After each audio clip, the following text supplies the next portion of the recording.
Okay, we are live, and we're finally back. Although we're not, although thanks to my job being a dick to me and taking away my core hours, there's not really gonna be a set schedule when these streams happen anymore. At least, not until I quit. Oh yeah.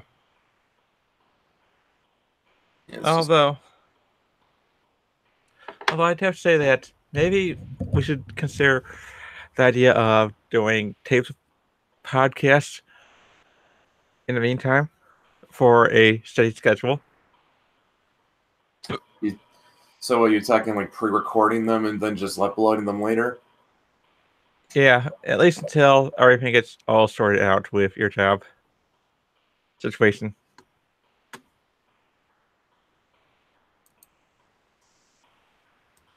That's not a bad idea. Yeah. At least something worth considering. Yeah. It sounds like it sucks, but these are times where we're going to make some changes. There's going to be a lot of changes happening, especially after I quit my job. Oh yeah. I'm pretty sure I get the feeling, once I start the electrician gig, I'm only going to have the weekends off. Yeah. I don't know. That just sounds like something I'm gonna have to deal with. And last I checked, you don't get the weekends off. Well, we could do it. Considering that you do, I could probably do it earlier in the mornings. We'll figure something out. Yeah. I mean, if anything, we're nothing if not adaptable. Oh yeah.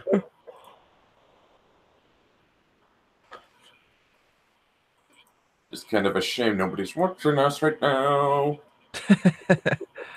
Well, that's because we're probably so late that they decided to give up. I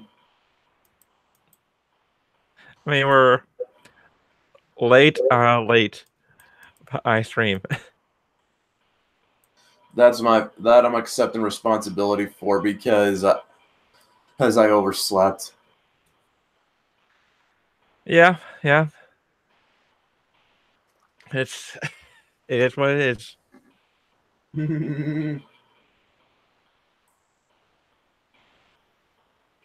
Yeah.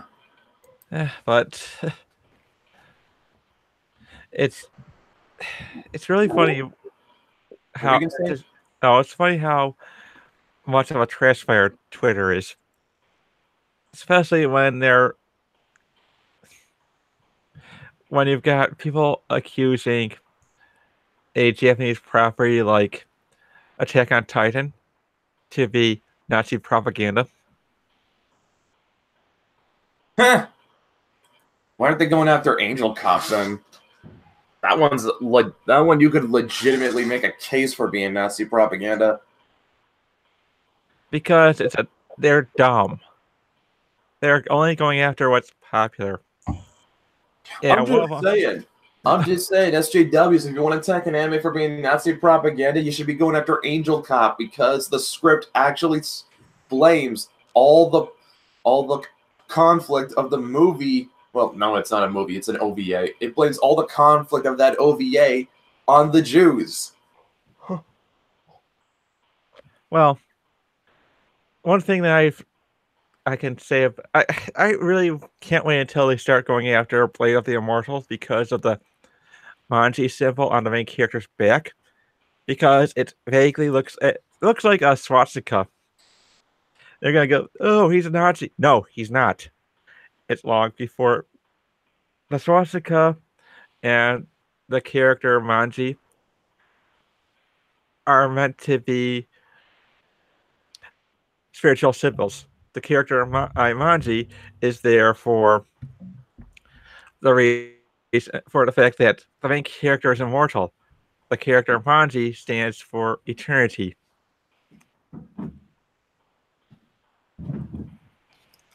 Yeah. I remember when a friend of mine was stopped by a cop because during a convention he was walking around as in his cosplay of Bankai Ichigo, and the cop stopped him for the because he saw the hilt at the sword guard of the sword and thought it was a Nazi symbol. Oh my god. Yep. That's the one thing I find really, really batshit crazy about our education system is that we don't learn about how the Nazis come into power. We learn about World War II, but not about the lessons that World War II teaches us. That's I think in some your typical American history course is Civil War, slavery is bad. World War II, Nazis are bad. Yeah, and they don't cover the nuances of how the Nazis came into power, about how Adolf Hitler assassinated all of his political opponents. Mm-hmm. It's just, and when you hit, and that's how you get people who claim that something like Attack on Titan is Nazi propaganda because it doesn't have the representation that they want. I'm just saying, if you want an anime that is that has at least a lot more legitimate claim on being Nazi propaganda, you should be going after Angel Cop. I can't wait for if they ever do a dub of Macross Do You Remember Love, how they're going to react to that because the main character flat out tells his superior officer that he's not going to take orders from a woman. Well, that might actually happen because my buddy Sam, dude, is a. Oh yeah, you were talking with him over Twitter last night, but yeah, he told me that Harmony Gold's license on Macross expires in 2021. Oh yeah, it's showing how much power is slipping from Harmony Gold when Battletech is using the original design for the Marauder for a cover, which in Robotech is the Officer's Battle Pod. So I really can't wait for them to start reusing the original designs again. Yeah, just I'm kind of amazed how Harmony Gold has stuck around as long as it has. Well, the thing is that Harmony Gold does not make its money off of entertainment. They're a real estate company. They make their money off of that. Fucking really? Yeah, that's why they don't have any kind of urgency to see any Robotech projects get off the ground. Yeah, but they got a license. Yeah, but they got a trademark on Robotech that has kept new Macross series from being released stateside. Yep. And Big West has challenged them on that numerous times.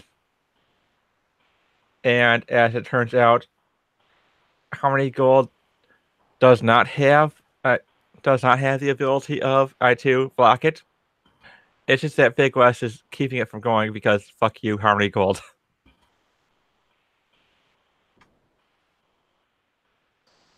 Mike brought up Full Metal Alchemist movie only had a small clip of Hitler, but it's probably the most accurate depiction of his rise to power than most entertainment I've seen. Have you seen Downfall yet, Mike? No, wait, actually, Downfall's about how he loses power. Okay, so bad example. Actually, I haven't even seen Downfall. I just, like most people, I only know that one clip that turned into a meme. Yep. Okay, so as it turns out, the guy who the guy who founded Harmony Gold was convicted of tax fraud in Huh. in the and it was a trial that went on for that started in 2005, and there was apparently he was doing tax fraud between the years of 1988 and 1998.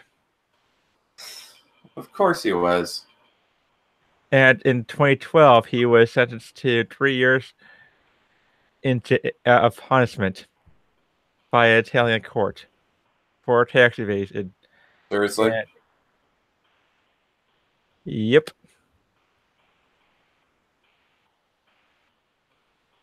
Of course, it was never served because there's a 2006 amnesty law. But he had to pay 10 million euros. Sorry, Someone, I was going to put that into real money. someone get the feeling he could. Someone get the feeling he could afford it. History Channel had a really cool World War II series that went in depth on him and Churchill's origins, but I wouldn't necessarily classify that as entertainment. Neither would I. I actually think I remember there was going to be a. I think there was going to be a movie about Hitler's early years. He was gonna be played by that guy who played Ramsay Bolton on Game of Thrones. I don't remember. I can never remember how you're supposed to pronounce that guy's name. I don't think anyone really does.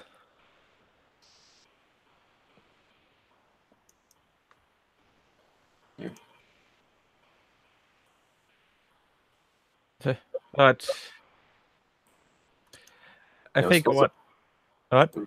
Yeah, what I was gonna say it was about Hitler's failed art school days and everything else. But like it's kind of man. Feels like that guy's gonna be typecast as just plain bad people. Yeah. Then again, when you kind of open with playing Ramsay Bolton, where else have you got to go?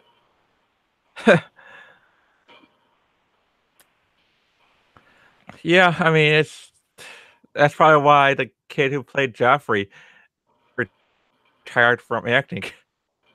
Well, he wasn't a kid by the time he retired, but yeah, just like I don't blame him though. It's just like everyone was gonna he played the role too well.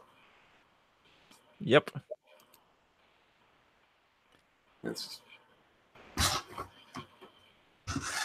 Then you got Charles Dance, who has just played villains for most of his career. Yeah, though I think Game of Thrones is one of those shows that his character was rather blurred. What, Tywin? Yeah. I did not see how Tywin was blurred because it came off to me like you were supposed to hate Tywin. Well, it wasn't so much that you're supposed to hate him. It was that he does what he does for the good of his house. For his Yeah, well, he did have that talk with Jaime where he said the only thing that matters is the Lannister name. Yep. Yeah, you could tell who was real power behind the throne when he sent the king off to bed without supper. Yeah. Mike says either embrace your typecast or work hard to establish a variety in your work. Yeah. And speaking of which, I think that's something that William Shatner's been trying to do for quite some time. Actually, I think I can remember Andrew Robinson had that problem too. Yep, but yeah. Do you know what Andrew Robinson's first role was? What role? I have an idea, but okay. First off, I gotta know. I'm pretty knowing you. There's at least one Andrew Robinson role you do know. Yeah, Garak. Yeah, Garak on Deep Space Nine. Yeah. Well, his first role was the Scorpio Killer in Dirty Harry. Oh, And he said like that role almost made him want to quit acting just because after that movie, he just had that was kind of all people saw him as. Yeah, it's which is one of the things that really surprised people about Walter Koenig is that he went from being Chekhov to Alfred Bester in on Babylon 5, who is just this monster of a character. They're about as polar opposite as you can get. Yep, but it showed how good of an actor Walter Koenig is. Yeah. And I guess if anything, like getting to play Garrick at least gave Andrew Robinson the chance he finally wanted to like really play a character with more nuance. Because I mean, like, even though Garrick has done a lot of terrible things, I don't think he's a horrible person. No, he wasn't. It was just that he was a morally great person. Well, it's the thing about Garrick is that he cares more about the good of Cardassia than anything else, and that's why he has no problem killing his own people if it means his planet is better off. And to answer your question, Mike, this isn't the new schedule. The new schedule is whatever day me and Matt has that lines up now, because my job is a dick and took away my core hours. So now my days off aren't consistent anymore. Yeah. Well, going into Star Trek territory, I did finish up reading about Star Trek Phase 2, which is which I have to sum up as The Next Generation, but without Wesley, Troy, and with the original cast instead, with the exception of Leonard Nimoy. I don't know, because I remember hearing that a lot of the early seasons of Next Generation were recycled Phase 2 scripts. It was just 2. Devil's Due and The Child. Just 2 of them? Yep. And that was because of the Writer's Guild strike.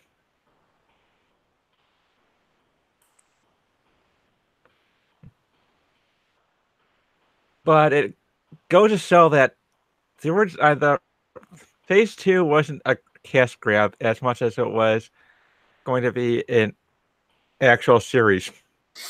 And it's going to be it'd be on a higher scale than the original series was. You know, I have to. So I'm just gonna ask though. I mean, like, were those two recycled scripts the only good episodes in the early seasons of The Next Generation? Because I know that the early seasons are kind of notorious, and they don't really the series doesn't really get its footing until like in season 3 or 4. Yeah, I think those were the ones that Wesley didn't save the day. Yeah. So you kind of knew that something was up with that. Yeah, but one of the things that would probably really make people angry, that would probably get the show canceled, was if William Shatner got too expensive for the show and they killed off Kirk. Because that was one of the concerns about shows, that the studio wasn't certain about Shatner's pay. So they had a contingency planned up for when it got too high, they'd kill off Kirk.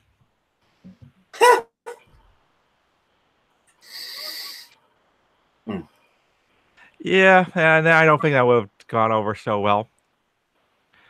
They already lost Spock.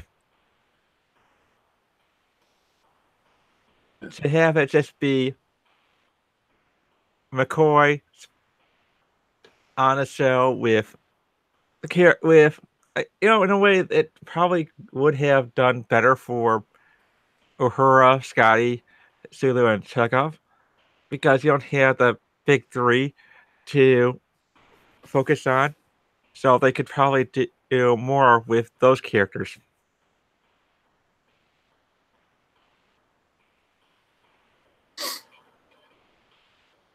But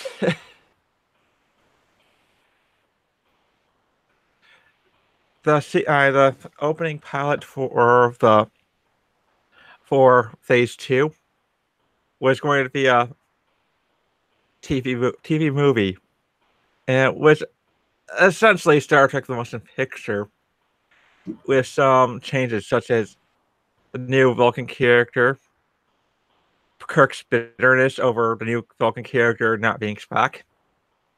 And the reason why the Enterprise went into the wormhole was because the new Vulcan screwed up. Mike says blocked by Wesley would be his best shot at getting back to relevancy, perhaps. Look, he's only relevant because of Shop Wesley. Well, not true. He was relevant because of Big Bang Theory. And Geek and Sundry to a lesser extent. Oh, yeah, because he's known for playing himself on it, so.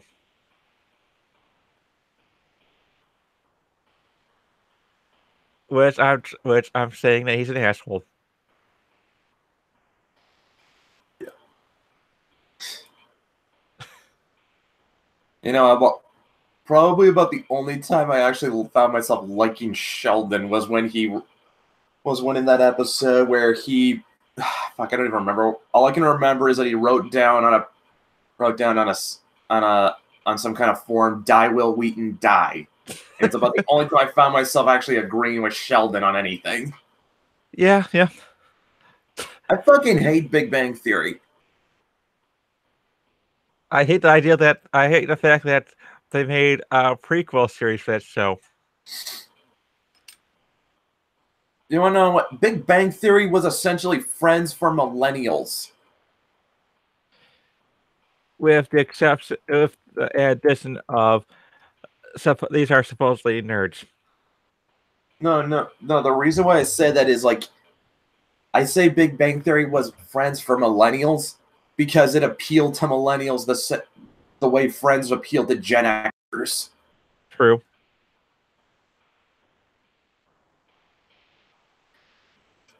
Honestly, can you think of a show that was more Gen X than Friends?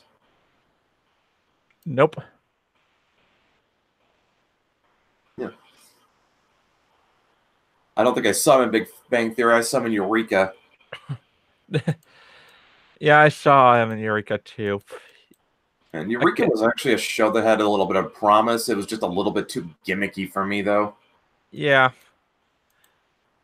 Yeah, I mean, I like the idea behind it, but it's just like, once you figure out that the whole gimmick is that the sheriff, who's not a smarty smart, just solves all the scientists' problems by just using common sense when they're overthinking shit.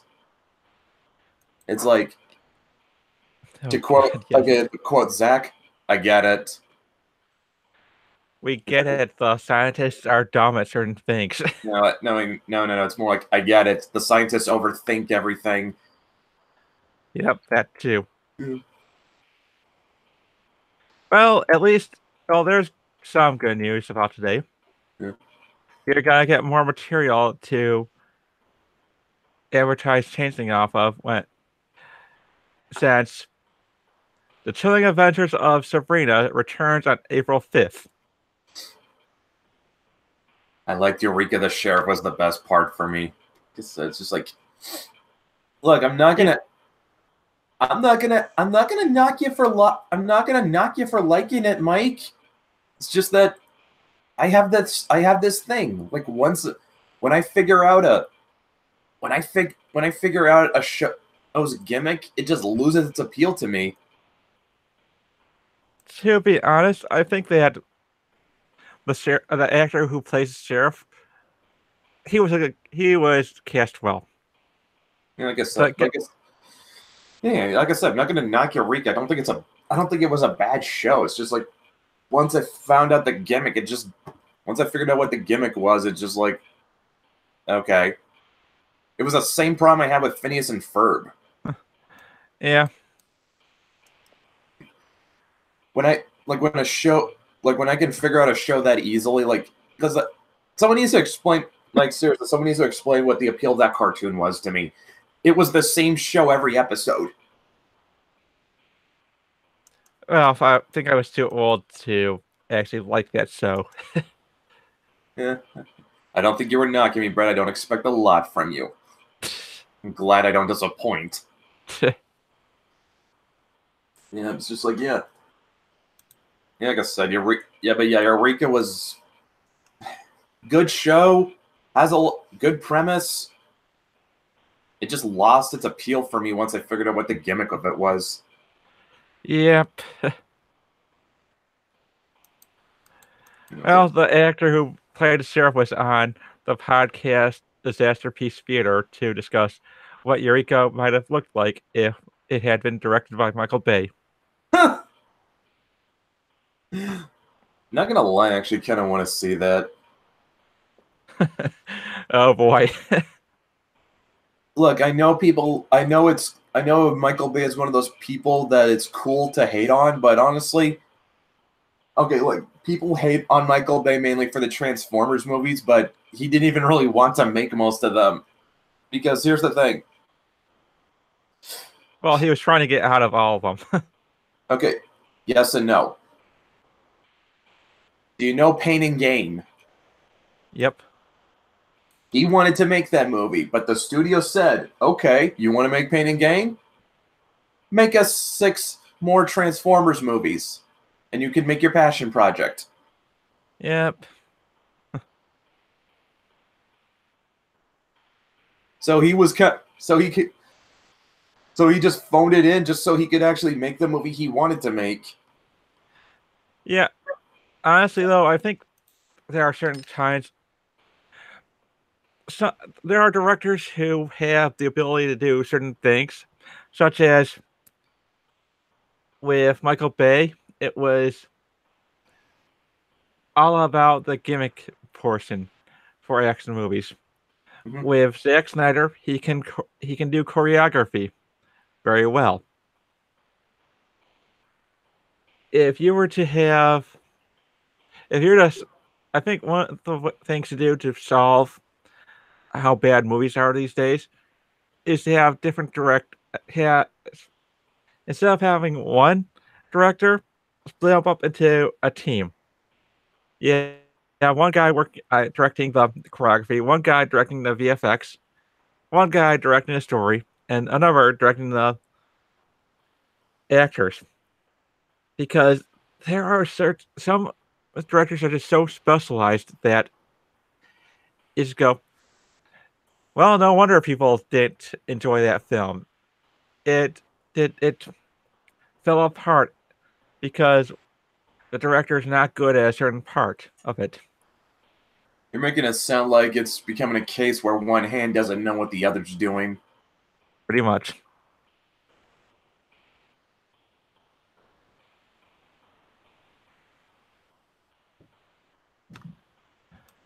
Yeah, but I don't think Hollywood's going to do that because directors are expensive.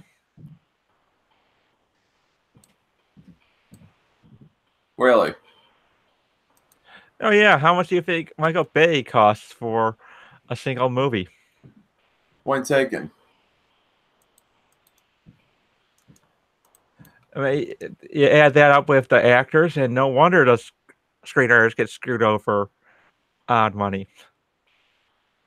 Well, then again, it's Hollywood. You're just getting screwed as the order of the day.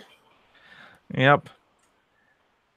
And, you could actually make it in Hollywood without being a total douchebag, but it's really hard, and it's not fast. Yeah, if what Preston's told us about it is anything to go by, and I trust the guy when he talks about it because he's actually had experience with it. You pretty much being a sellout is pretty much a prerequisite to be successful in Hollywood. Yeah, or at least to be successful as quickly as some of these younger writers are. such as JMS is notorious for walking off of shows he stopped believing in. And okay, yeah, I don't know. The JMS though might be like I feel like he's probably more the exception. Yeah, but I think he's an example of how you can succeed if you have morals and talent. True.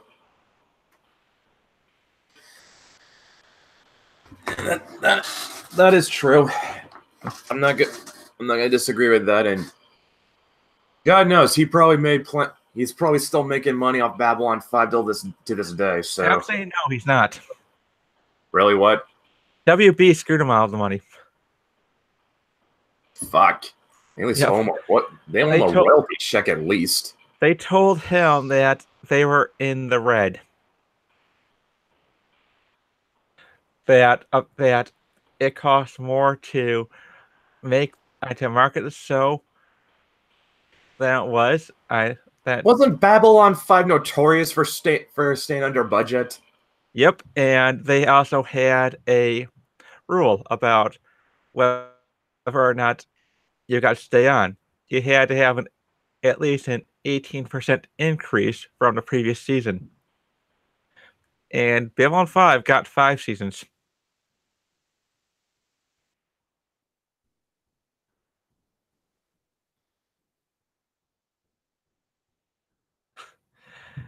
The dead air over how scummy WB was.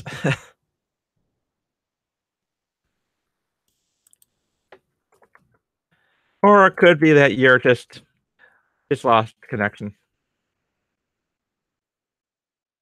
Which I'm assuming has happened again. Yep, he throws a gun. Oh boy. Well, guys, it was in case it gets cut off in mid sentence. It was good chatting with you guys, or one guy, Mike. But yep, Brett's computer sucks. Yeah, it might be I guess it's an argument for doing the taped podcast.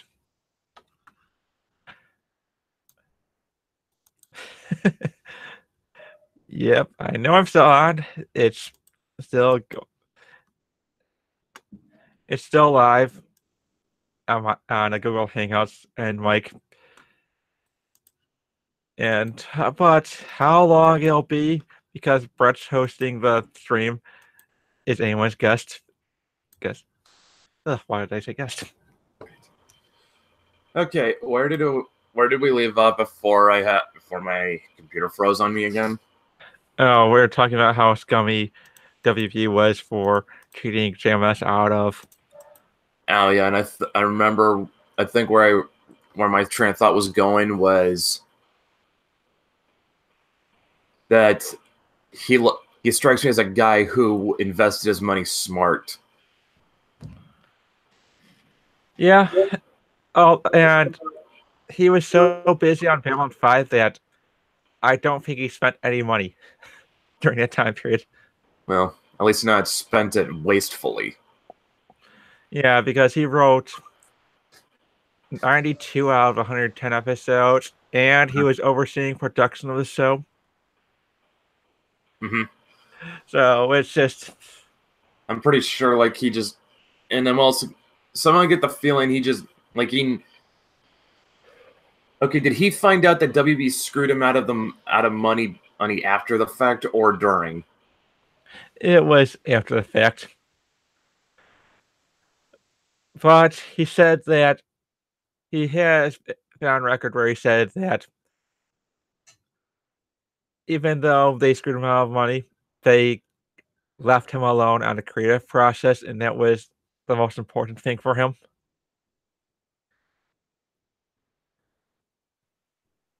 Brett, you there? Hey, blind artist. Oh, not much. Just that Brett's computer's being an asshole. and freezing on him.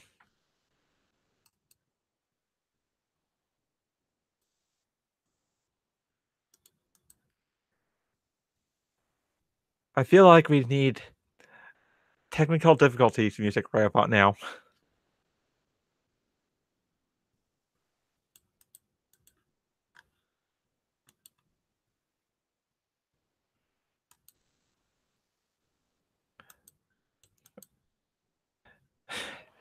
Big technical difficulties, Mike. So if the stream it gets cut off, it's because Brett's hosting it. And Yeah. here we go again. The reason is because tech buddy of mine found out that my D drive has too many cycles on it because it's old, and it just needs to be replaced. Yeah, that's probably it. Luckily, they're not that expensive. It's like only $50. Nope. The only thing I'm gun shy about is installing the thing because I've never done that before. And he can probably talk me through it anyway. But what I was gonna say about JMS is he strikes me as a guy like what money he did make off Babylon 5. He obviously invested it well because why else would he do write Spider-Man comics just for fun? Yeah, that's true. After all you said, when he was writing Spider-Man, like you said, he even said like he didn't need the money.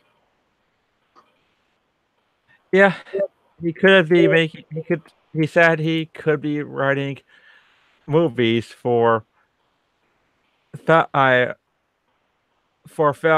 of dollars more, but he likes writing comics. Speaking of comics, Sarah Symbiote just tweeted some previews of the new Age of Conan comic. Oh, the Lit comic. Yeah, it don't look good. Well, let me put it this way: it's a lot. It's one of those cases where the cover's a lie. I'm gonna screen share this with the chat. Wait, better make sure it's centered on me first. Yeah, that seems to be Marvel Comics. That's basically Marvel Comics strategy. Yep. All right. Hold up. Don't show the art on the cover. Yep. So yeah, you see that cover? Looks great, doesn't it? It's a good-looking cover, right? Matt, can you see it? Yep. Yep. So what? No comment? I'm sorry. And the art style is beautiful. Yeah, that's a good-looking cover. Does the chat agree? I'm just waiting for the disappointment. Okay, I just want to say, does the chat agree? That's a beautiful looking cover.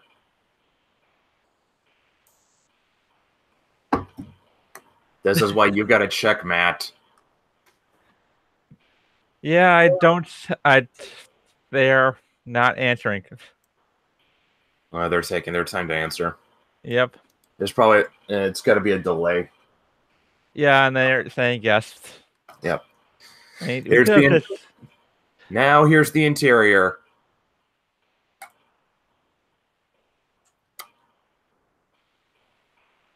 That's the interior art.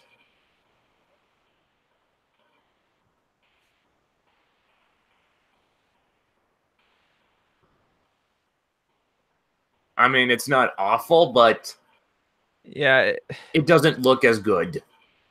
Well, to be fair, it's Marvel Comics. I don't think anyone expects it to look like the cover art unless you're getting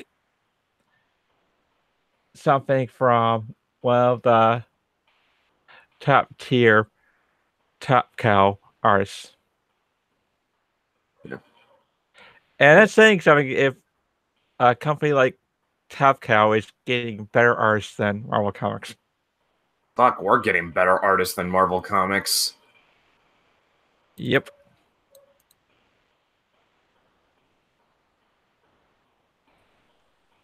Yeah, let's see. Oh, hey, Brez. Hello. Sorry it took so long. I just had to get things ready. You know, dogs. 3 o'clock, beyond money, high-low Shit. jack. Can we keep? Hey, I invited him, Matt. All right, hey. Sorry. I'm just starting up the car because I gotta run some shit to places. Okay, if there's a lot of background noise, I'm gonna have to. If there's a ton of background noise, Brez, I'm gonna have to mute you. No, it should be rather quiet. It's on now. Alrighty. Yeah, but yeah, that's just, dude. What does that say when we can find better artists than Marvel does? That they go for the wrong people. They go for cheap people, more like it. Yeah. Yeah. Yeah. I wish. Hey, Eric, it is a. I could Mike in the chat says I can probably take a screenshot in Breath of the Wild to get a better landscape overshot. You know, you probably could.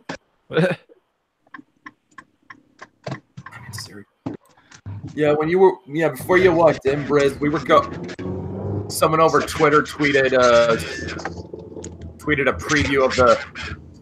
I'm hearing an echo. Is it still going on? Test, test. Do I hear an echo? No, I don't think I do. That's better. Okay, what I was going to say is before you walked in, we were looking at a preview from the new Conan book. Yeah. And Marvel's got this thing where the cover is a lie nowadays. Uh-huh. Like, what we're basically getting at is, actually, if you cracked open a book and you notice, like, the cover looks really great, and then you open it and the interior art isn't as good or worse. Yeah. Yeah, I have. Yeah, that's what the new Conan book looks like. Had this really beautiful cover of this almost naked chick with a sword. I mean, yeah, that's Conan. And then you open up the interior art, and it's Bad. probably just like one rung above being a webcomic. Well, there's reasons for that. And they're pretty understandable reasons, I think, but if the gap is as large as you're saying it is, then that's pretty fucking bad. Yeah, it's just more. I mean, I do get the reasoning behind it. They pick up a lot of these artists because they're cheap. But the problem is that they're enticing you with these really beautiful looking covers. So, I mean, the reason they do that is because they still have to sell copies, and they only have to hire one artist who's really good for the cover to sell it. Yeah, I know. But the rest, they can hire lower quality artists to cover because there's a whole lot more art there. Yeah, I know. I'm not going to... Yeah, I don't disagree with that necessarily, but it's just more like it kind of gives you this false impression. I don't want to say it's like false advertising because I don't think it really is. But I mean, you are getting a Conan book. Yeah, it's just you're just getting one where the interior art doesn't look as good as the cover does. Yeah. But to be honest, I don't think I've ever seen a case where it did.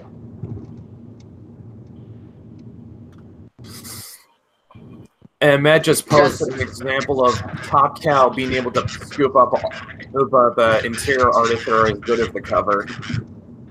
Yep. It's just like... But yeah, I didn't know there was a new Conan book coming out. Yeah, Marvel Comics.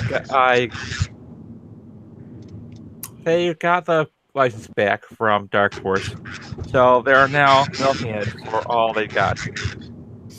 Ah. Man, I remember when I was little, the very first comic book I ever had was a Dark Horse Star Wars. Those were good. It was super good, but I can't find it anywhere now. that upsets me greatly. A lot of those Star Wars Dark Horse books were really good. It had I think it was some kind of adaptation of the Cloud City whole part of the book movies, you know? Really? Yeah. Yeah, and I remember really liking it. Yeah. I think the best Star Wars book that Dark Horse ever put out was War. And no, not War, it was a Legacy. You know, that one that was that settled on Luke Skywalker's descendant. Yep. Yeah, yeah. That was a really good book. Yeah. And Tank's right to be brought on. Okay, we still got the link, so he'll What? our other co-host Tank. There he is. Hey, Hey! Tank. Tank. Hey, Tank. Good thing. Hey,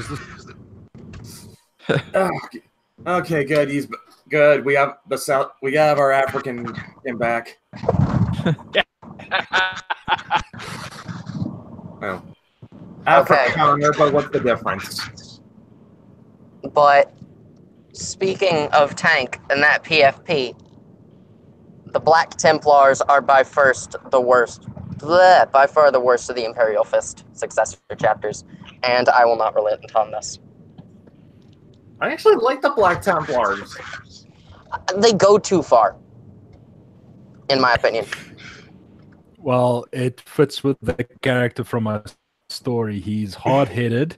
He's very obstinate, is made up. He does not budge for anyone. He will literally tell you "fuck you" to your face, and he will pursue that with that single-minded drive the Black Templars have. Although Yeah. you two will probably still get along though because you both are Blood Ravens fans. I mean, I'm mainly a Blood Ravens fan because I like the Thousand Sons, but That's never actually. I been like the Blood proven, Ravens because I like the Blood Ravens because my introduction to 40k was incidentally Dawn of War. well, yeah, that was mine too. But I grew away from a little bit. Then I found the theory that the Blood Ravens are technically. You get the one I'm talking about. And that just was like, yep, that made me like them even more. Yeah, let me see if I can do this. Where is that shit? Here we go. Let me first I don't know. I mean, like, do this. I could see the thing about the Blood Ravens being the Lost Thousand Sons company being impossible. I also think it's just as possible that they might be one of the Lost Legions. Well, I put it this way. Yeah. Like, hold up, Okay, I got centered on Tank. Is that visible? Yes, I got centered on you, Tank. Yeah. I pretty can't much. see what he's talking. Up there. Yeah. That's Yeah, pretty it's- much everything. Ori on Twitter, the guy's an extremely talented artist. I had him do my OCs for my story 40k style. All So right. obviously Black Templars, Salamanders, Ultramarines, Blood Ravens, custom chapter, and Blood Angels. All right. I'm gonna say this now. That's a cute salamander. Well, that's the interesting thing about the story. That character of mine, Lucia, she appears nice, but she has no inclinations or qualms to just torching your ass on the spot. Ah, So, whereas the lizards are fluffy and caring and will guide and guard the civilians, she's more like fuck it. I don't know. Vulcan did set a whole planet on fire just because they were worshiping Eldar. yeah, but he also vowed to protect that planet with his life. Out of guilt Yeah. of letting that happen in the first place, so. Yeah. Although, to be honest, she was originally meant to be drawn as a sister of battle, but I was convinced to go the other way Why not? after the initial sketches came in. Hey, why not? But Yeah. But why not Bolter bitches? Come on. They're the best. yeah, no, it's just crazy. I mean, okay, it is honestly, it is batshit bonkers. The entire setting is just insane, and that is why I love it. Once you read up on it, everything, it just becomes as crazy as it is. It I remains mean, amazing. yeah. Absolutely. That's why I love the War of the Beast. Yeah. You want to know if in my opinion, if Games Workshop was on the ball, they would. You guys know about the Carcharodons? Yeah, Oh, I know yeah, about the the Carcharodons. crocodiles. Who doesn't know about the Star Sharks, man? The motherfucking space sharks. Yeah. Okay, you know how like no one's been able to figure out what their parent chapter is just because their gene seed seems a little bit too muddied. Yeah. Yeah. If Games Workshop was more on the ball, they would say the Carcharodons are descended from one of the Lost Legions. Like I remember somewhere reading that they were a kind of chimera gene seed thing. yeah, like I said, their gene seed just seems a little bit too muddied because they just like could be Night Lords, could be World Eaters, could be so whatever the third one is. Like no one's really sure. Okay. yeah. Slightly unrelated note about Games Workshop being on the ball. Yeah. I prefer new Necrons. Mainly because I like Tomb Kings, so. Okay. But yeah, if Games Workshop was more on the ball, they'd say the Carcharodons were like descended from one of the Lost Legions, like either the 2nd or 11th. You know, like here's what I can see. Like before they got purged out, you had this one company that said like, we did not support this. We were not part of this. We did not agree with anything our Primarch and the rest of our Legion was doing. Well, Because their lore is the Emperor exiled them. Yeah. I mean, you had the same thing with the Eisenstein of the Death Guard, that entire ship, Loyalist Death Guard. Yeah. But yeah, and but then yeah, but you everyone also on the had Nathaniel Eisenstein, Garrow, who became part of the Grey Knights. yeah, he was one of the founding members of the Grey Knights. So it could be possible. Same goes for they're the Lost and the Purged, so there could be splinter chapters of them that still are somewhere, splinter parts of them. Same with Garviel Loken. He was discovered, half maddened after the Drop Site Massacre, but also, incidentally, one of the founding members of the Grey Knights. So even there, the Lunar Wolves came back to haunt the Traitor Legions somehow. So yeah, it could be very possible. I mean, Yeah, it's it's a popular possible. theory. Yeah. It's a popular theory that the 2 missing chapters exist specifically for the reason so that players could make their own quote-unquote chapters if they don't want to tie them to one of the existing founding legions. Yeah. So you have Which- the 2 unknown legions, and you can draw from there. Yeah, Yeah. which I appreciate. That's really nice. I enjoy stuff like that. So I get the feeling this is how we got the Angry Marines, though. Exactly. Yeah. It does feel like they're just a joke that somebody decided, well, fuck it. Yeah, it's just like the Angry Marines just feels like a joke that just got way out of control, and Games Workshop decided to just run with it. Because like, how do you take those guys seriously? You don't. How do you take Angron seriously? Now, my question is, have you heretics ever eaten an Emperor burger? What the fuck is an Emperor burger? You haven't read With my that? God. You haven't read that. Tank, do you How know what he's good- talking about? Unfortunately, I don't. Oh God, hold on. Let me find it. Okay, okay. DM me that over Discord, and then But while we're waiting for that, I just want to get this off my chest. I mean, has everybody here at least now watched the trailer for the new Doom movie? No, I have Looks like not. a Matt, looks didn't like you, a sci-fi original movie. Matt, didn't you tweet that at Did you tweet that at Vamp? Yeah. No. Matt did. Yeah. But anyway, yeah. So regardless, they somehow managed to make the 2005 Doom piece. And this coming directly from Universal, not even Sci-Fi, not the Asylum, directly from Universal. They gave this thing a massive budget. They blew the marketing up to an enormous degree. They capitalized every single step they could. How much of a budget did they give this thing, King Tank? Sorry? How much of a budget did they give this thing? That I don't know yet. I'm looking this up right now. I'm going to dig for the details now. I'm looking it up right now. Alrighty on it. I don't know how much budget they gave it, but... Doom Annihilation. Okay, let's see. I'm looking up the IMDb page. It doesn't look like there's any kind of... Doesn't look like there's any kind of budget. The only thing I can find on the IMDb page is that its filming location was mainly in Sofia, Bulgaria. Which already says low budget. Oh, well, yeah, that's right. That's right. A lot of movies will go to Bulgaria because it's cheaper to film there. Well, it's also it's gonna be released on digital and home video, not theaters. Yeah. Whoa. It's not even getting a theatrical release? Nope. No.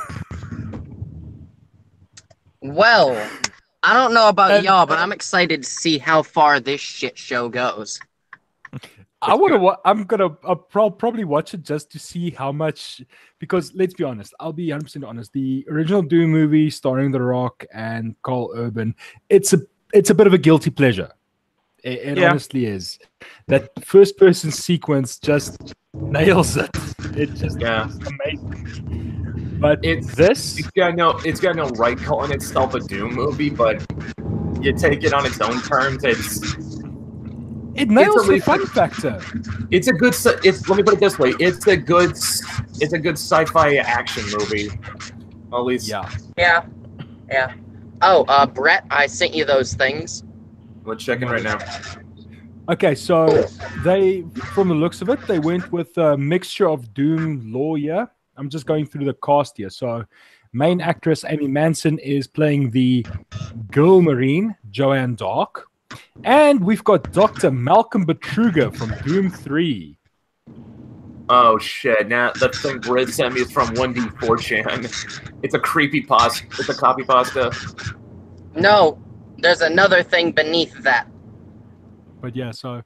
Bunch of But yeah, the new Doom, I remember them going balls deep in outrage marketing. Oh no, you are just, buzzword salad, angry, nasty people because you don't want a female actress and all that shit. And here we are. It's gonna be interesting. They probably should have adapted the old Doom novels. Oh yeah, that one. I know what you're talking about. Oh my god, the Doom novels they are extremely pulpy, but it's all in all the right ways. I'm willing to see if this movie at least fits in the "it's so bad it's good" category. Yeah. Because at the end of the day, you can enjoy a bad movie by roasting it if it's, of that quality. You can enjoy a good movie because it's good. However, as somebody stated to me on Twitter, nobody sets out being mediocre. But if this thing just falls flat middle of the road, nothing's going to save it. But so far, everything I've seen, it points to so bad it's good. Yeah. Speaking of that style of comedy, the new Devil May Cry. Looks fun. Really fucking good. I love it. I'll get around to it eventually, someday, maybe in the far future. Yeah, it's when I'm putting every last cent I've got into my comic book, I really don't have money to spend on myself. I mean, it's gonna be I think it's gonna be a long time before we can spend money on ourselves again, right, Matt? Yep. I know that feeling. Although for me, it's like that for entirely different reasons at this point in time. Yeah. Yeah, So, I mean, I might get Devil May Cry like 5 later down the line when I've got more money to spend on myself. Because Yeah. I'll be honest, Sunday I was watching Vamp stream in Devil May Cry 5, and what I saw, I thought looked good. Yeah. Yeah, they made Nero far better. In fact, I don't know let's Devil all May give Cry a 4. Let's all give Nero a big hand for being such a trooper there. Well, at least he's not Dante from the re-release. Or the Oh, reboot yeah, from no, Ninja this Studios. game's... Alright, Oh come I'm on! not- That was a good joke, guys. Come on, you Guys. fucking fell asleep there. let me spoil a thing to prove to you how good this Dante is. Please. He does a Michael Jackson routine. I saw the videos all over Twitter. Yeah, Yes. I actually found a video where someone synced it up to Smooth Criminal. Yeah.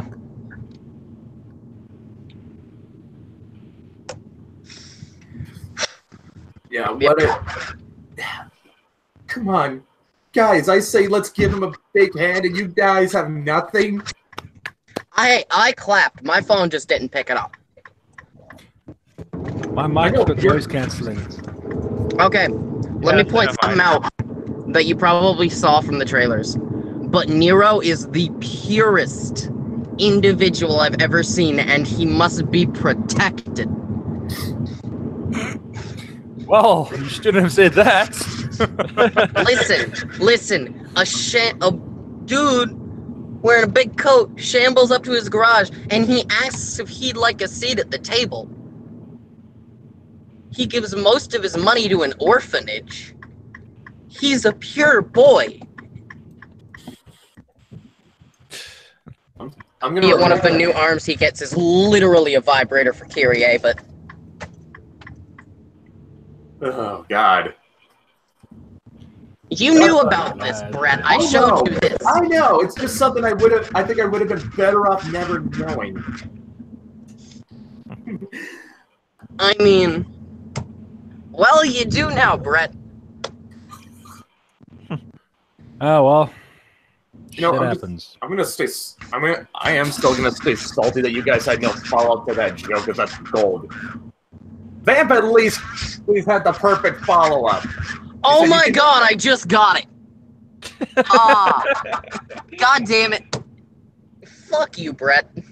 Vamp had the, Vamp had the better follow-up, and she didn't miss a beat. She said, you can only give him one. Well, to be honest, Brett, I knew about it, and I didn't want to make a follow-up joke because it'd be the same thing. Yeah. Anyway, I'm gonna have to head off. I promised my youngest sibling that I would hang out with him today, so I've got to run do that. Go have fun, Briz. Well, Thanks for showing up. Enjoy. All right. Hey, I enjoy showing up. Thanks for having me, y'all. No problem. Peace No out. problem. Bye. Good. So, yeah. I want to talk a little bit about Anthem at this point in time. How's it? Is it starting to get better? No. To be perfectly honest, my unfiltered thoughts on it. It honestly looks and feels like it should have been a single-player game. That is literally what it feels like. Everything about it screams single-player, yet because of the extremely limited loot, weapon-wise, barring the grenade launchers, all your weapons fall into one of three categories. One that does more damage but fires more slowly. One that's middle of the road. One that does slightly less damage but fires faster. That is literally how the weapons are broken down. There's no variation in the three weapons that you get per class. Heavy pistols, machine pistols, assault rifles, blah, blah, blah, blah. The only slight variation you get is on grenade launchers. One fires grenades that sticks, one fires grenades that bounces around a little bit more, and one that fires them that they stick on the ground and you can use them as traps. Yay me. It would have been a lot more fun if the weapons packed more punch. But they don't.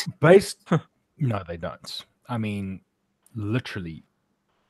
It would be better if you had more ammunition. Yep. But no.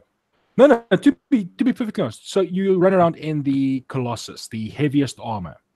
You use the autocannon, your massive multi-barrel fuck 'em up gun. Because literally it can. I've dropped legendary shields in like no time with this thing. But here's the problem. 470 rounds of ammunition. So you get to clean it out once and you don't even get a full magazine on the reload. After that, after you run out of ammo, it's literally ability spam. Once again, would not have mattered if this was a single player game and it had the proper development time. But it's got the stain and shit stink of investors all over it. And I'm a guy that went into this game with low expectations, not overhyped. This is the BioWare A team. It's got to be good expectations. No, it's going to be like, When's the last I'll give it a try. When was the last time BioWare was good anyway? Dragon Age Inquisition. Yeah, I agree. That's like 2 games ago. Just 2 games, 2 titles. Maybe the next Dragon Age will be good. It'll bring them back. Telling you now, it's going to be a live service title. I'm telling you now, EA is going to force them. And they are going to turn it into a live service fuck up. More than likely. It's unfortunately at the end of the day, as much as I would like to believe that BioWare, as we knew them, are still in there somewhere, they're not. The BioWare we all knew died once Greg Zeshuk and Ray, however the fuck you pronounce his surname, fucked off out of the company. I mean, come on, let's be honest. The 2 doctors are now off doing their own thing. Yeah. Greg now literally gets shit-faced for a living. His job occupation, if you follow what he's doing these days, is he goes around the world, drinks beer, gets drunk, and writes about it on a blog. Yeah, actually, both him and Ray are out of the company. Like, yeah, they left. They took a nice fat said goodbye off. That's what happened with Origin. Yeah, Chris Roberts took a nice fat severance and he said goodbye. That's what happened with Brett Sperry and Lewis Castle from Westwood Studios. Well, the founder, one of the founders, Richard Garriott, was fired. Yeah, Garriott was fired, but then there's this little unceremonious fuck up with NCSoft, but that's an entirely different story that's going to take up an entire live stream to cover. Hey, wasn't Richard Garriott fired from the company when he was fired from the company? Like after he, like when he, okay, if I remember correctly, it was in the middle of, what was it called? There was that MMO he was making. Tabula Rasa, that was it. He was making Tabula Rasa. And then he got to go into space. As part of a publicity stunt to promote the game. And then he is coming back down. He has to go through decontamination. And they forged documents of him absolving his rights to his severance package and everything. And he sued them. Won. They appealed. He won again. Fun times. NCSoft is Korea's version of Activision, for lack of a better term. If that puts it into any sort of grasp of how shitty this company actually is. Yeah. They don't care that their games make money. They don't care if they make money. They want them to make all the fucking money. City of Heroes was an old game, granted. I mean, fuck, it was 2012 when they canceled it. It came out in 2005, so fairly. But it was paying for itself. It wasn't making a lot of profit. It was making profit. But because, once again, it wasn't making all the money, they shit-canned it. Tabula Rasa was 1 year old, starting to turn a profit because it was shoved out the door too early. Activision again. And, oh, you're not making money. Fuck you. Cancel. Yeah. So he was in space while his game got cancelled. His development studio, Destination Games, was closed down without his say-so because he couldn't contact anybody. And he was wrongfully fired with forged documents.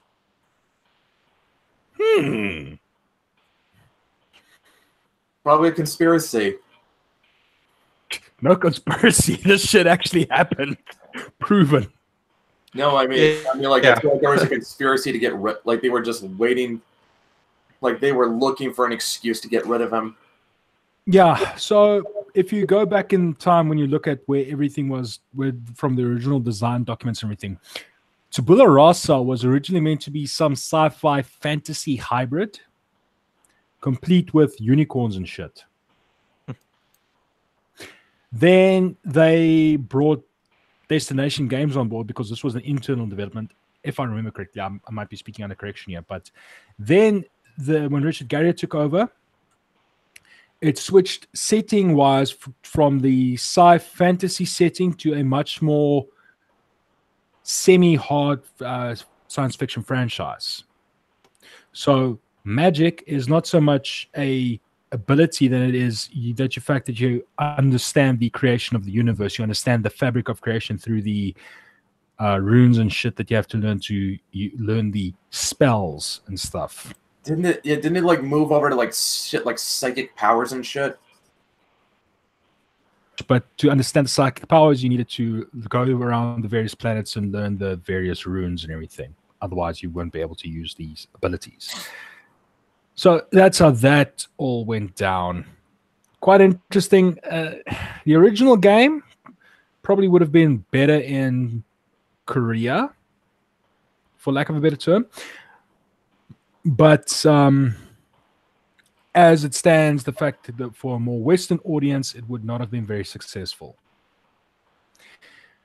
The thing you have to understand about NCSoft is if you look at any of their Korean-based games, Aeon Online, Lineage 1 and 2, very, very, very grind heavy. And I mean, it's the kind of grind that you will be developing tennis elbow from just trying to play this game. That's the sheer insane amount of grind that these games had on them.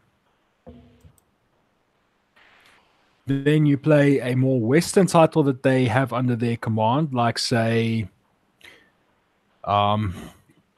Guild Wars 1 and 2. Not very big on the grind. Guild Wars 2 does have some grind, but not to the level of Korean titles.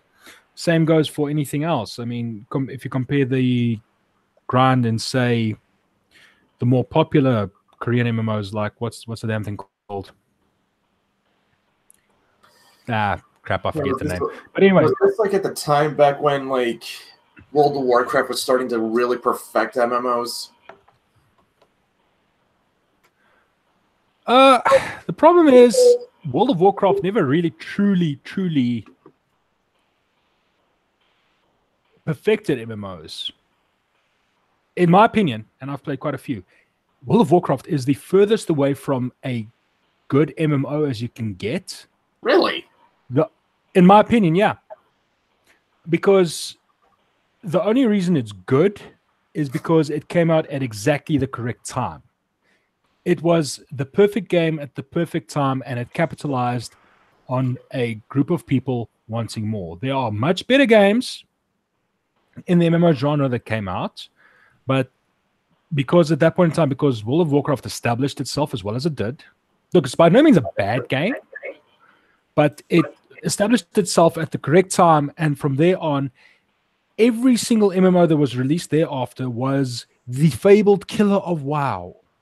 Oh yeah, I remember like when Halo was at the height of its popularity, there were shooters coming out claiming to be a Halo killer. Yep. Yes, exactly same thing. By the So way, regardless, if you doesn't say, it this is does X killer? This is X killer. same You are type of proving setting? yourself to failure. Yeah. I mean, so when Guild Wars launched, the original Guild Wars, which is not actually a true MMO, the original Guild Wars is so heavily instanced, it's more like a multiplayer cooperative title than an actual true MMO. Because you only meet other players in the hub areas. After that, the quote-unquote open world, the story missions, every single facet of the game was instanced. And even Guild Wars did not manage to escape the fabled Killer of WoW label, even though it wasn't a full-blown MMO. Same went with Guild Wars 2 when it eventually launched. This is the fabled final of the Killer of WoW. And that is why every single MMO, even games like Tabula Rasa, which weren't even aiming to take the player base away from World of Warcraft, if the way it looked and everything, the way it played, it would never have appealed to World of Warcraft players at all. At all. And yet, it had the unfortunate massive expectations placed upon it by its developers, well, not the developers, but the publishers over at NCSoft. This game is the WoW killer, and they banked pretty heavily on it. And when it didn't draw in the player numbers and pushed it out the door too early and all the wonderful little things as it always goes, it died. Yeah, Killed too prematurely. So I think something similar happened. Like with, my experience, yeah. I was gonna say something similar kind of happened with Warhammer Online. Yeah, Warhammer Online, we're given not EA as a publisher for a fucking start. Let's be honest. And given some proper development time, they were onto a good thing. I mean, Warhammer did garner quite a few players, but when the developers started having to toe the line a little bit more as per the shareholders, that's when the game really started to take the knock that it really did not need at that point in time. My experience with World of Warcraft was the fact that, and this is based on everybody at that point in time, I tried playing it around Burning Crusade after the first expansion. Everybody that I played with, the interface is fine. You just need to download this mod and this tweak and that update, third-party items to get the UI to match what I was already accustomed to from the original Guild Wars, a game that required no such additional inputs and shit. The fact that I have to go to third-party tools and mods to make the game more playable and user-friendly, that is where World of Warcraft, in my opinion, failed. Yeah, the fact that I had to rely on third-party shit to make the first-party Blizzard Entertainment's game, which normally is a good fucking label.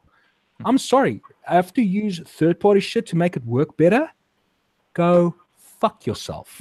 And you want to charge me a monthly subscription fee on top of this?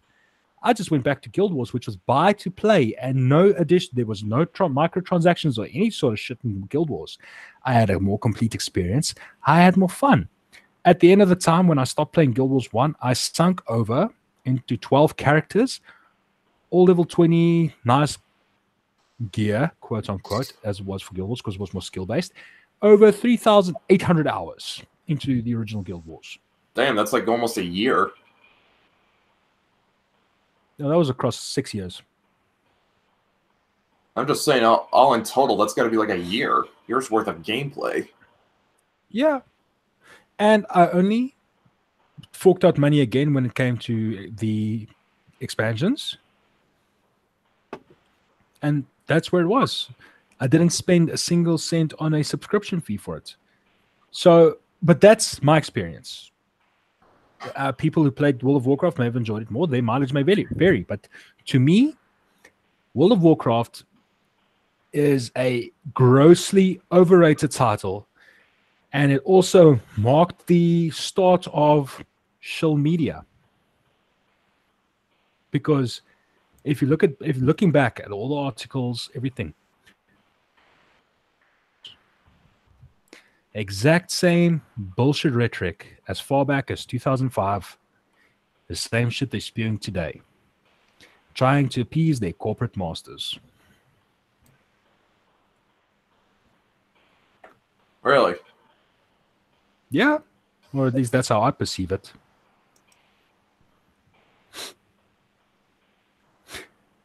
The views expressed by this person is not necessarily the views expressed by everybody else in this stream. But yeah. So yeah, that's the whole thing. But on the Warhammer MMO, it like I said, it had a lot of good ideas. Especially the spellcasting mechanics, it really looked like it would have worked. But at the end of the day, when everything's said and done, every single MMO that has come out since the original World of Warcraft has had the unfortunate label placed upon it, hefted upon it, that this is the game that will kill this game. And then it gets to the review cycle and it has all these unwanted, heavy expectations placed upon it already. So games that came out afterwards never ever truly were reviewed on their own merits. I remember playing the original Killzone on the PlayStation 2, a game that was, in my opinion, very heavily and unfairly labeled as the fabled killer of Halo. Which, as we established, if you call your game the killer of X, you're just pretty much doing it to fail. Yes. Now, I played the original Halo. I played the original Killzone. The original Killzone, in and of itself, was a wonderful title. I actually prefer it to the later versions that came out on the PlayStation 3 and PlayStation 4. Yeah. I'm just going to say, I mean, like, you never saw Sega call Sonic the Mario killer. No, because they wanted the game to be judged on its own merits. The original Killzone, the character of Sergeant Rico, he was much better acted and much better characterized than he was in Killzone 2. In Killzone 1 and number 2, he's supposedly, race, Hispanic. But in Killzone 1, he was a lot more, how should I put this, a lot more badass and much more in line with what I would expect from a badass soldier. In Killzone 2 and Killzone 3, for that matter, they portrayed him much more like your average loudmouth street thug with a heavy machine gun. Yeah. And that's just on the characters. When it comes down to the weaponry, the later Killzones were a distinct downgrade. To put it into perspective, in the original Killzone, you had this massive double-barreled chain gun with an underslung rocket launcher. Yeah, actually, double-barreled heavy machine gun with an underslung fucking rocket launcher, so you could mow down infantry and take out tanks in the campaign. Wonderful, wonderful weapon. Your standard assault rifle for the good guys, the ISA. You had your assault rifle and you had your grenade launcher. For the Helghast, you had your assault rifle and an underslung shotgun. So the weapons had functionality. In the latest Killzone, in Killzone 2 and 3, these secondary functions are all missing. Your machine gun, this massive cannon of yours, has now been reduced to what is effectively a futuristic version of a modern M249 squad automatic weapon. It is little design decisions like that they wanted to try and attract the Call of Duty crowd that, in my opinion, made the later Killzones worse than what they could have been. Had they stuck to their bonkers weapons designs from the original Killzone, would have been much better. Yeah. That's once again my opinion, but I honestly believe that is where they made their first mistake. The other nice thing about the original Killzone is as you get to specific areas throughout the campaign, you could decide between one of the 4 varying characters you had. So you could either play as Captain Jan Templar, your standard soldier guy. He's fairly proficient with all weapons, but he can't pick up heavy weapons. And he uses the standard M82 assault rifle of the ISA. Then you could use Shadow Marshal Luger. She's good with stealth. She has the knife for assassinations, and she could get into smaller, more confined areas, allowing you for more stealth gameplay. Then you could play as Sergeant Rico. Big, slow, takes more damage, carries more ammunition, and obviously uses the aforementioned fuck-off cannon. Then you can play as Colonel Hacker, the quote-unquote Helghast hybrid, and then with him, he's like Captain Templar, but he uses the Helghast knife, so you have a melee weapon again, and you could pass through Helghast security systems without them blowing up or shooting at you, allowing you to gain access to various other paths throughout the level. So, a game on the PlayStation 2, the fucking PlayStation 2 that is superior in terms of gameplay to the PlayStation 3 and PlayStation 4 titles that came after it. Yet, unfortunately, was, as we've established, unfairly labeled before its time, so it died a premature death. Mm-hmm. And I believe it's because it died that premature death, because it didn't make the original sales that they intended, why they made the gross, over-sweeping changes to the later titles to make them appeal to a larger market, instead of playing to the strengths of the original title. Granted, Guerrilla Games did bring out the brilliant Horizon Zero Dawn later on, but besides the point.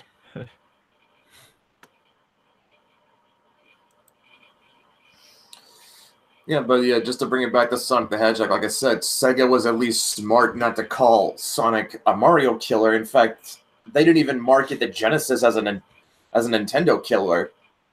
No, they played it because they wanted their games and their system to be judged on their own merits. Although their marketing did say Genesis does what Nintendo don't. Granted, but at that point in time, it actually did do what Nintendo didn't, because the Sega Genesis was a more powerful console. It had better graphics fidelity, 8-bit, just 8 bits more, 16-bit versus 8-bit. But back then, that was more than enough. And they didn't really play up the graphics, but in terms of fidelity, visual fidelity, it was a distinct advantage back then. But they also had some brilliant games going for them. Sonic, again, very good title. Although it's the bane of anybody on social media these days, thanks to furries. Yeah, it is just really hard to justify being a Sonic fan these days. Yeah.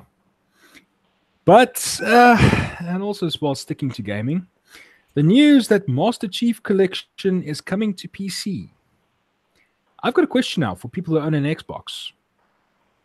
Considering the fact that the majority of first-party titles are already on PC, and that the main previous selling titles are also now finally arriving on the PC, what use is your console? Good point. It's like Microsoft is trying to kill the Xbox now. No. I look at it from a different perspective. You have guys that want to play games. So they'll buy an Xbox, they'll buy a console, because consoles, for all intents and purposes, taking the release now, fix it later bullshit with patches and everything out of the equation, it still is the most convenient way to pick up and play games. However, Microsoft have probably realized that we have an untapped market on PC. We are still the dominant operating system on personal computers. There's a massive market for games on computers. So why not capitalize on that? Because at the end of the day, they're a company. They're in this thing to make money. They're in the business to get cash. So why let a fairly large market lie fallow? And considering the fact that Master Chief Collection is not only coming to PC, not just Windows Store, but the fact that they'll be releasing it through Steam as well, published digital distribution platform on the personal computer today, that already signals that, and the fact that all the other titles are already coming through to these platforms now as well. I mean, Forza's been around for a while. You can get, I believe you can buy Halo Wars on Steam. Speaking under correction, I have to take a look. But for the most part, they are the opposite, doing the exact opposite what established comic book companies are doing. They are trying to not shift out the existing market and try and replace them.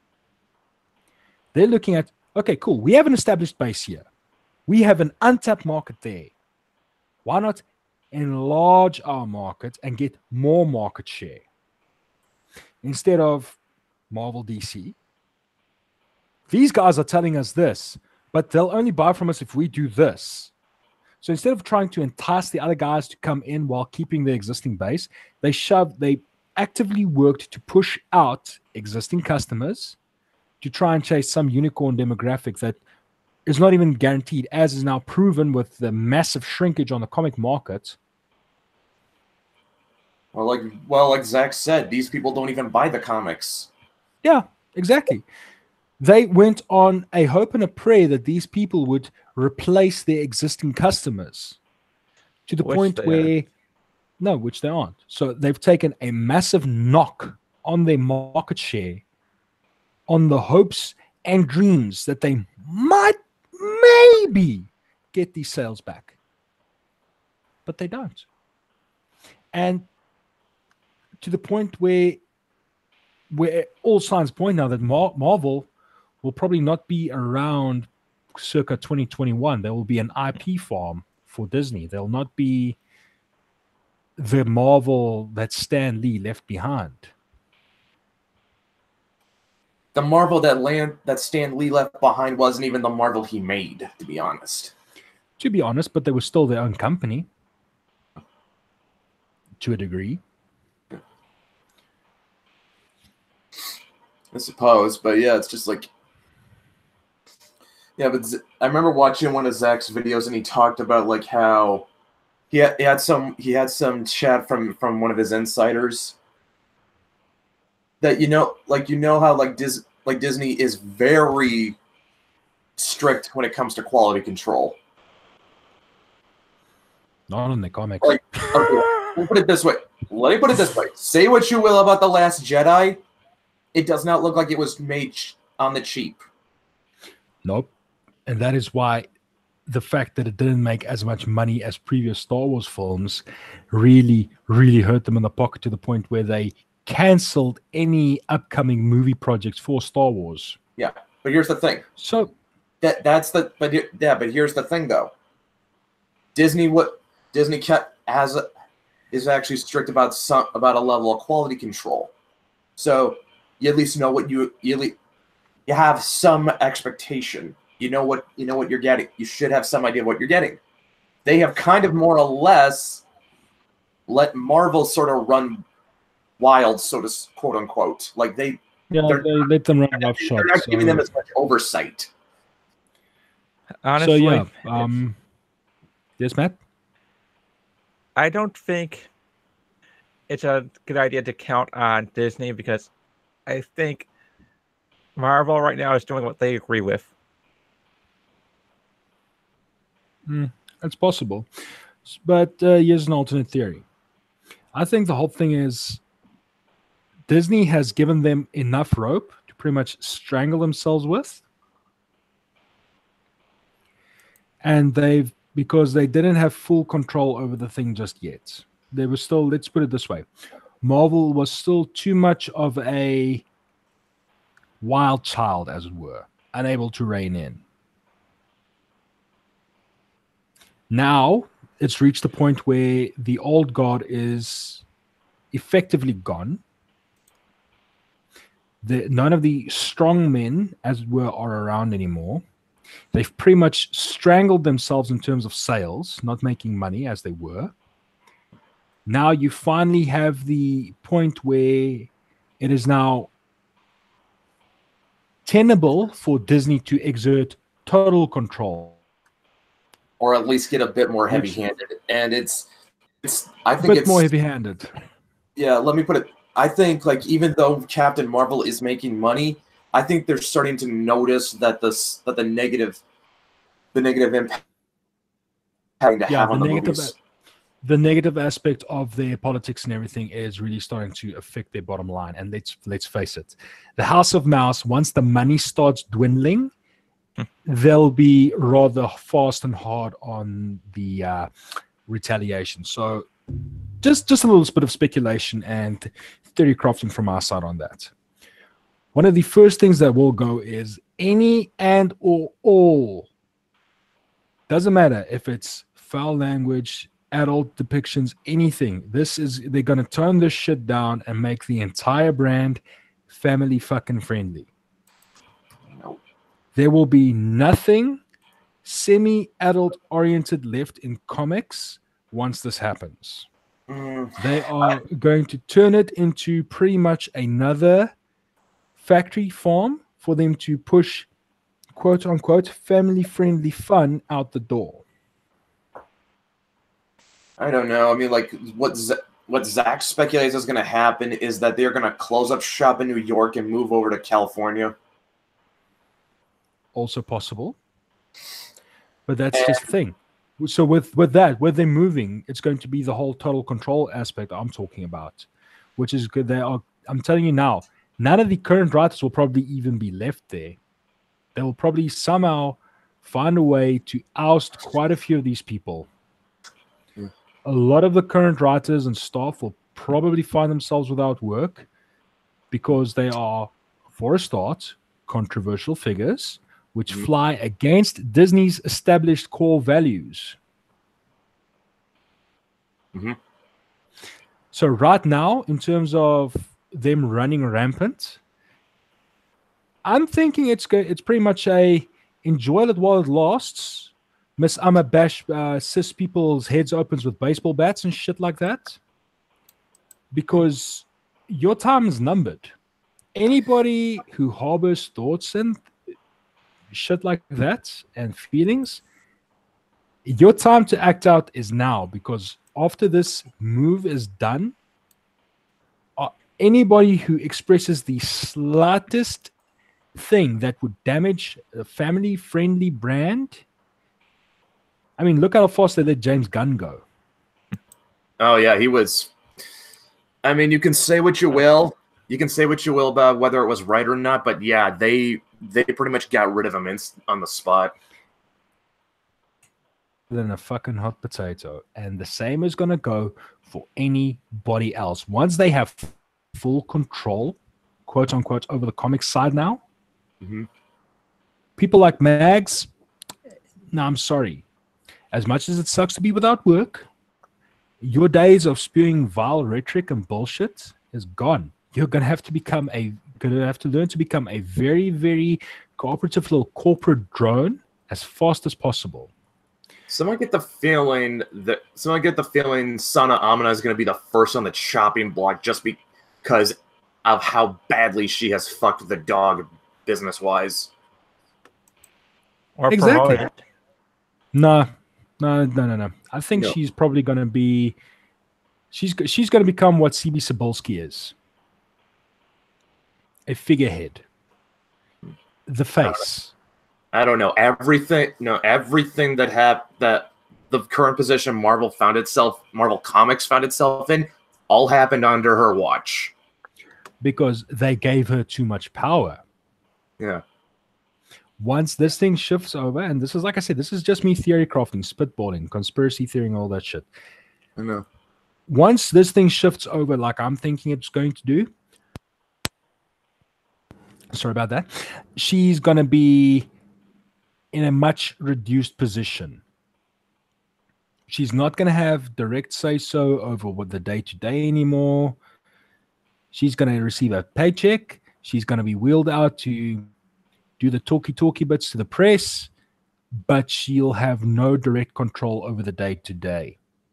They'll probably even shift her over to the new quote-unquote lifestyle division for Marvel. But she's gonna have people to answer to. The moment the brand does not do anything, where's your bottom line? Yeah, they're gonna see like she got hired because not because she had any business expertise or experience in the industry, It's but not, it's not even going to come down to that to them. They're not going to care about politics and everything. They're literally just going to look, you're not making money. There's the door. exactly.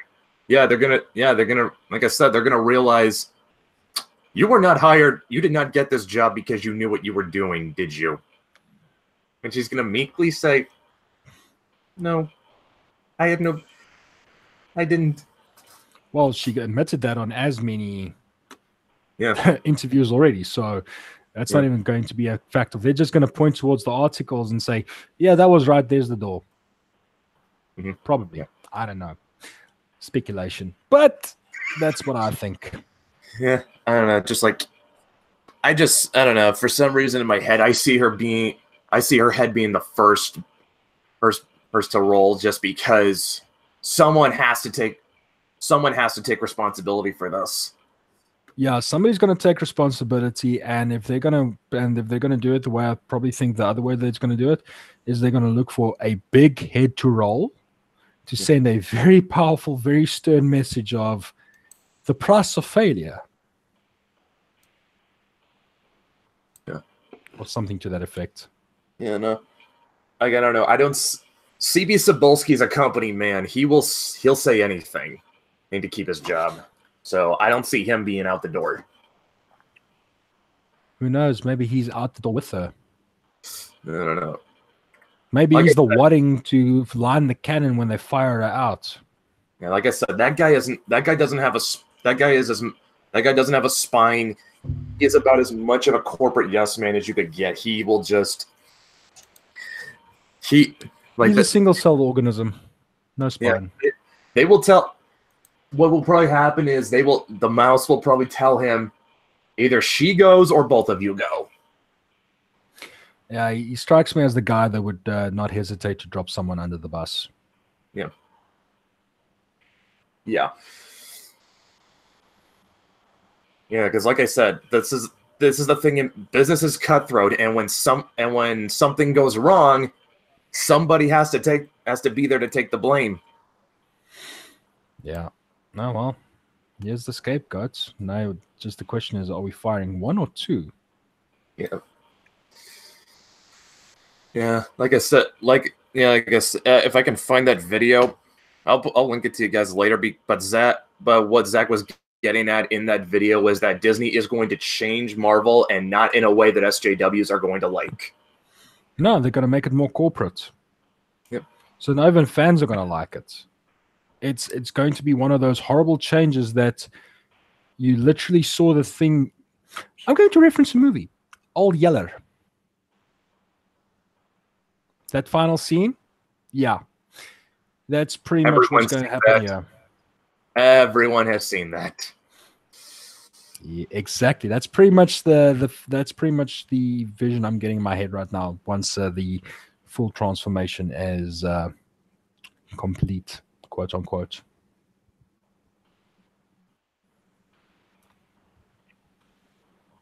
It's a horrible image to conjure in your minds now. Sorry about that, folks. This went dark rather quickly. Yep. I'm okay. Speaking of what, should we talk about how well we seem set up over with the Mythoverse? Yeah. Looks very good. I'll be back now. I'm just going to the bathroom quickly. Yeah, it's definitely going over very well. Yeah, like I said, we've just I don't want to jinx it, but I don't think we can. It just does not feel like we can fail. I'm always ready for failure. I think you know that. I know. Okay. Well, I put it this way: I don't want to You don't want to think that we've got the chance to fail here. I don't want to believe that we're gonna fail. It's just like everything just seems lined up so well. Yep. Although but then again, even if this first Kickstarter doesn't work out, we can still try again. Yeah. And if crowdfunders don't make it the first time, they usually succeed on the second attempt. Exactly. That's something I find interesting. Well, there are some people who aren't as trusting of crowdfunding projects. So if you come back for a second time, they're going to know that you definitely mean to fulfill this project, that this is a passion project. You're not going to screw them over and take their money. Mm-hmm. The only times that a first timer does go well, it'll be because they're either an established professional or someone that is well known, such as Zach. Yeah. Or maybe even just to prove a point. In this case, hey guys, everyone says that the Mythoverse is gonna fail. Prove them wrong. Okay, what did Pretty I walk much. into? We were talking about how our crowdfunder seems like it can succeed. Don't count your eggs. I know, but just I'm not. Brett is. Yeah, no, look, it's just my natural cynicism. Sorry, it's quite hot here. It's 75 with 85% humidity.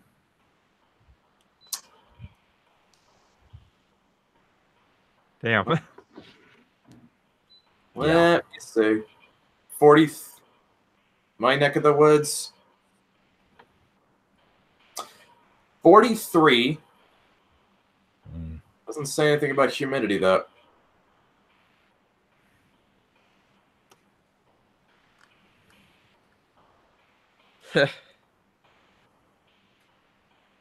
Just partly And cloudy. this is the part of the stream where we complain about our temperatures. I'm not. I would gladly trade for 43 degrees Fahrenheit at this point in time. Yeah, I'm not complaining. Unlike you guys, I actually like living where I live. That's like single digits in Celsius, just by the way. Or the low tens, thereabouts. I mean, I've got no problem with heat. I've got a problem with fucking humidity. Yep.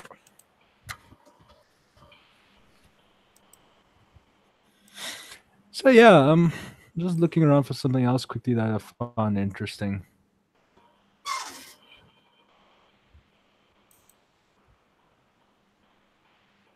Well, since we were talking about Doom earlier, anyone ever read the Doom comic? I saw bits of it. I- Holy shit, that was funny. I saw the Linkara video on it back in the day, back when I thought he was actually a good authority on comics. Well, he did get right about how the Doom guy is a psychopath in this one. Yeah, well, based on what I saw.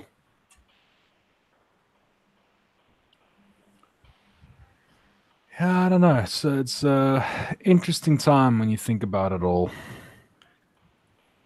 Yeah, back mean- when there wasn't much of a standard for video game adaptations.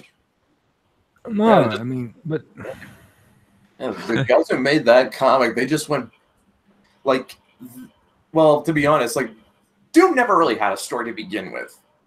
Yeah. So they I pretty had much a story. Demons invade Mars. Go kill demons. What more story do you need? You don't need much more Like I motivation said, than but that. yeah, to like kill I said, demons. because they did, Yeah, but because there wasn't that, but because there was so little story, because there was so little story there, here though they pretty much had room to go completely apeshit in the comic. Yep. So there's anything wrong. I mean, at the end of the day, when you think about it, it's a first-person shooter. You just need something to set you on the path, and from there on, go slaughter the fucking enemies you are meant to do. When I play first-person shooters, for the most part, I don't look for a deep and engaging story. When I play a shooter, I want my guns to feel good, the enemies to be varied and interesting, and I want to find new and creative ways to kill them. Incidentally, that's where Bulletstorm excelled.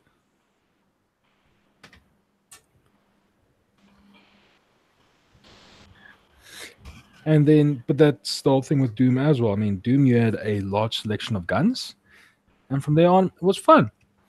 My big knock with first-person shooters, where I really started to not like to, quote-unquote, enjoy them as much as I used to, was incidentally post-Halo. Now, I'm a massive Halo fan. I love the story. The expanded universe is brilliant. The lore behind it, the world building is great. Now, I get why they had to make the limit to just 2 guns and regenerating health and all that, because, let's face it, you built this shooter for a console. The problem was, now you try and make a shooter on PC. You have the whole fucking keyboard, yet not 2 guns. That's all you get.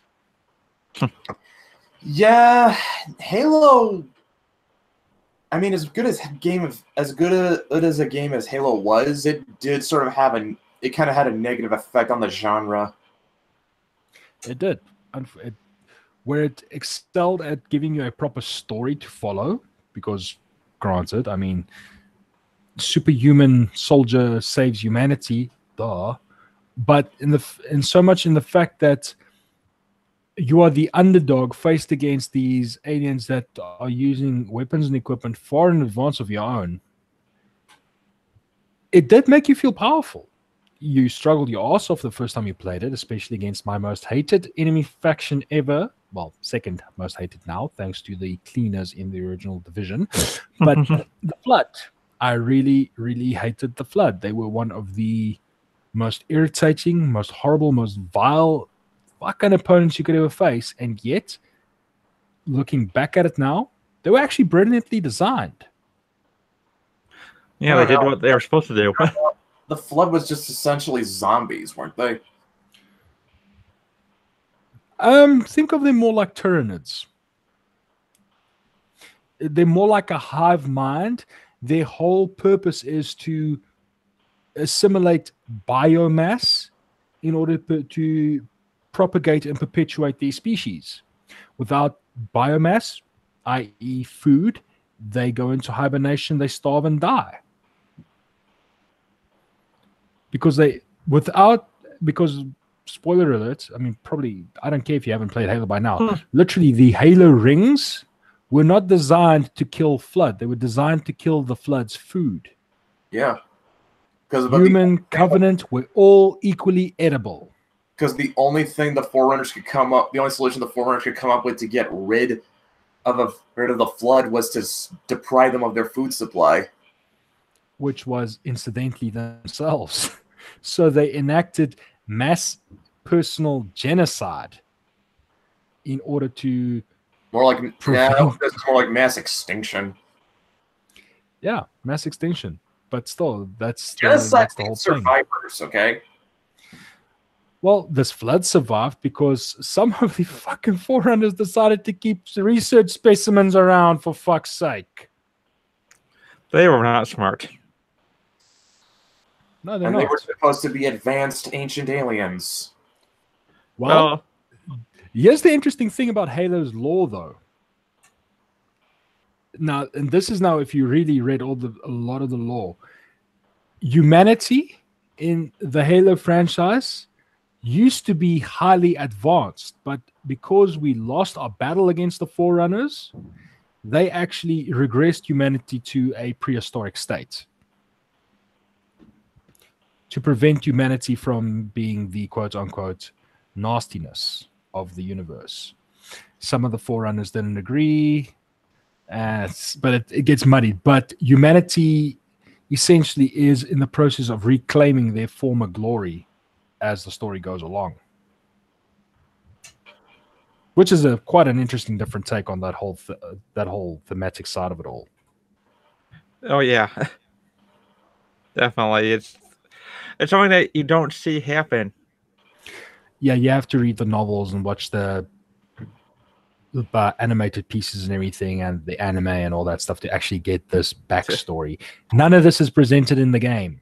That's that's something that's a point of contention I've sort of had. Like, okay, I gotta go to all I gotta get all this supplemental material in order to sort of get the whole picture. Well, for the most part, humanity being a prehistoric interstellar power wasn't that big of a impact on the. It wouldn't make sense if you just go off the rails if they went full on about how humanity was a prehistoric interstellar power in the game. To put it bluntly, from my personal experience again, knowing this doesn't make the game better per se, but it does help with the enjoyment.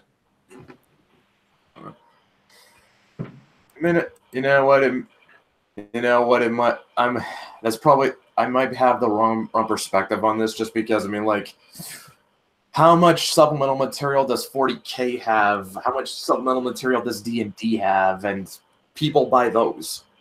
I think we went into how much supplemental material 40K has. D&D has enough supplemental material to fill a library. Yeah, so look at how many books the horse Hiroshi has. And then, of course, you got all the supplemental material that Star Wars had at one point.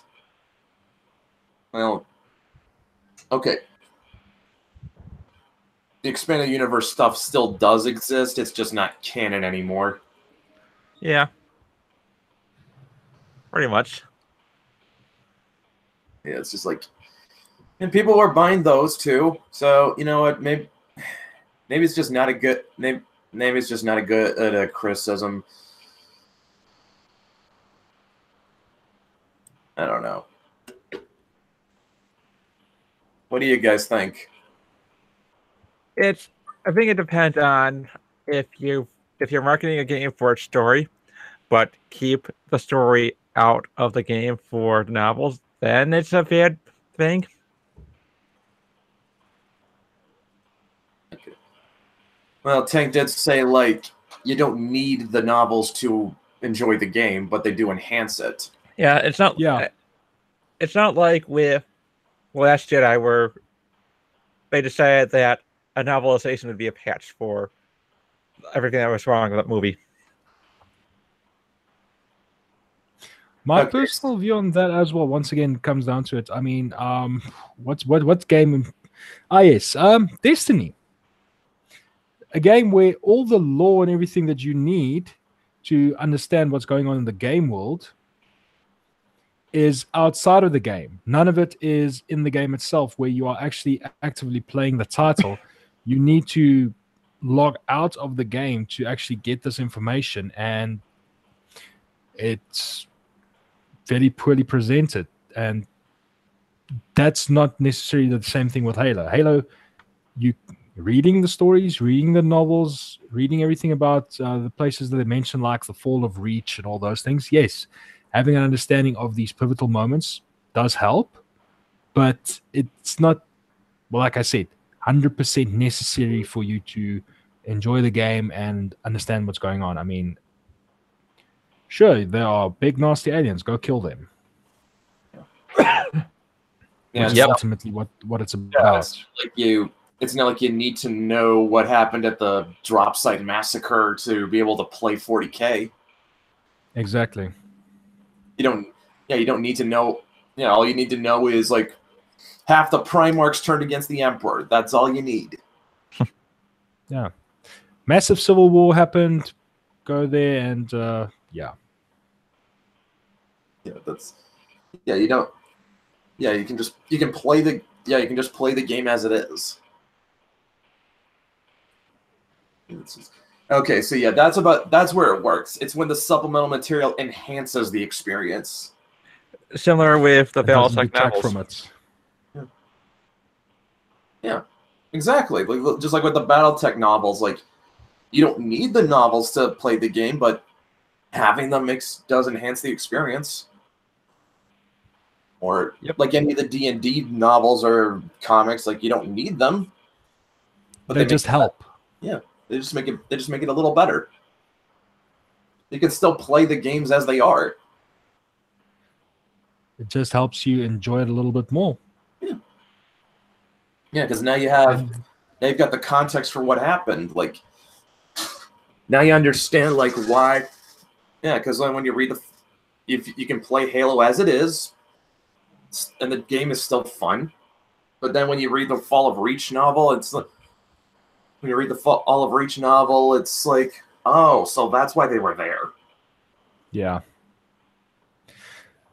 Up until that point, I mean, okay, cool. So some bad shit happened on Reach. That's cool. But that doesn't really affect me with the fact that I'm under attack by these nasty guys right now. So there's that. Whereas, like you said, with Destiny, pretty much all the holes have to be filled with that novel. Well, the website in this case. Yeah. Yeah, I don't think. I was going to ask, when did they release the novel? Okay, no, it's just because we talk about novels and everything, and it's just like, but I get Brett's point. Yeah. It's like you have this whole thing of, to get this, you need to go outside of the fucking game to know the story of why you are doing this. And then the worst part about Destiny is, even then it's not explained. Yep.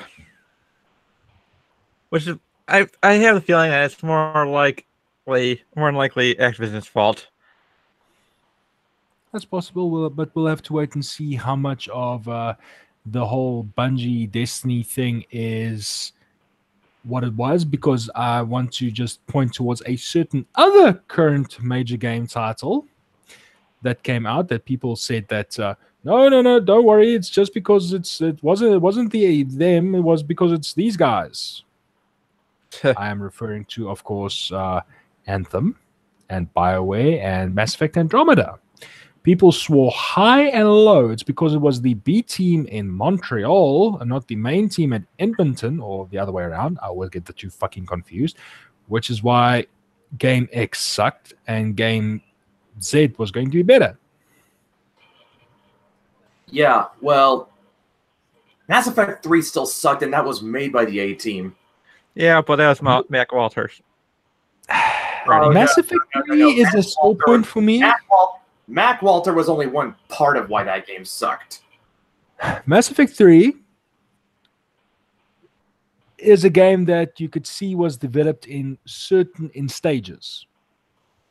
You could see where the main story guy was involved, where he was partially involved, and where he was pushed out entirely. So you could pick up from A to B to C where everything started going awry. Because if you look at the build up to the middle of the game, when you are still doing the missions, loyalty missions, gaining allies and everything, you could see, okay, cool. This is where the main writer was still involved. And then from there, you could see, okay, this is where this guy started getting involved. And this is where he's no longer involved at all. I don't think Drew Karpyshyn was involved at all in Mass Effect 3, though. He was involved partially in it. He designed the original, from what I remember. He was involved with the initial conceptualization of the story. And then from there, everything else just went off rails because he left the company before then. Yeah. And they also blame a story, the ending leak. Yeah, the whole ending leak, that is, I don't know. The original ending that they had planned for it probably would have fit better, but I'm not entirely certain that it would have fixed the problems, as it were. Oh, no, not at all. But they got a subpar writer to finish up the work.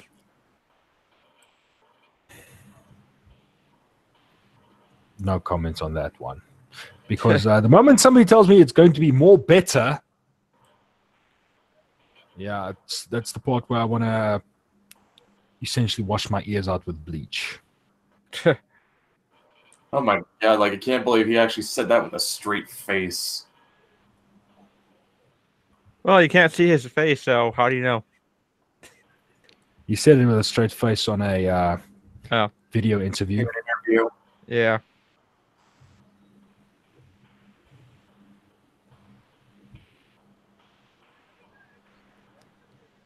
Honestly, the whole thing with BioWare is just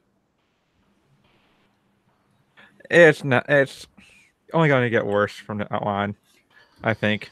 You know, like the BioWare that made Baldur's Gate, Knights of the Old Republic, and Jade Empire, and the original Dragon Age. They're dead. Gone, daddy, gone. Dead and buried, and you can blame EA for the corpse. No. But then again, No, that's what they did with everything. I'm not actually blaming EA for this, actually. Because I think it was either Ray or Greg who said it in an interview, but they said EA gave us enough rope to hang ourselves with. They did give themselves enough rope, but the problem was, at the end of the day, EA would have tightened the grip later on as well. Yeah, history has shown that EA kills studios by tightening the grip. They don't care if you're making the money. The money does not faze them. It's the fact that eventually it's going to go to the point where they will tighten their grip because they want to impose their will on the studio. It's been proven time and time again. I mean, we can debate this all night, but or all day, or whatever the time is, but it remains a known quantity, a known fact of EA throughout its history. They buy studios, they let them do their thing for a while, and then once the studio's proven, okay, cool, they're making us a lot of money, let us start imposing the way we want to do things on them. They do it every single time. It happened with Westwood Studios, although Westwood Studios in and of themselves is the one case of where they did actually hang themselves. EA actually intervened to focus them because after Tiberian Sun, they were working on Earth and Beyond. They were working on the first-person shooter concept that became Renegade. They were working on other two more titles, I believe, touching and going, and they were very, very unfocused. And the end result culmination was EA tightening their grip a lot sooner than they would have.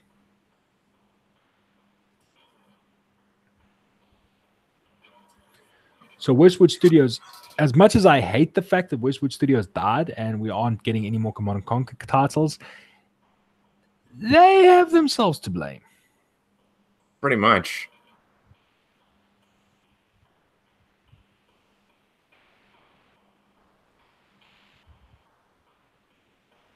Like, yeah, well, but yeah, still, like I said, EA is not completely innocent in all this, but where BioWare is concerned, I think most of the blame lies with them. Yeah, probably. I'm not going to deny that fact. But EA is not exactly innocent in that endeavor either. Nope.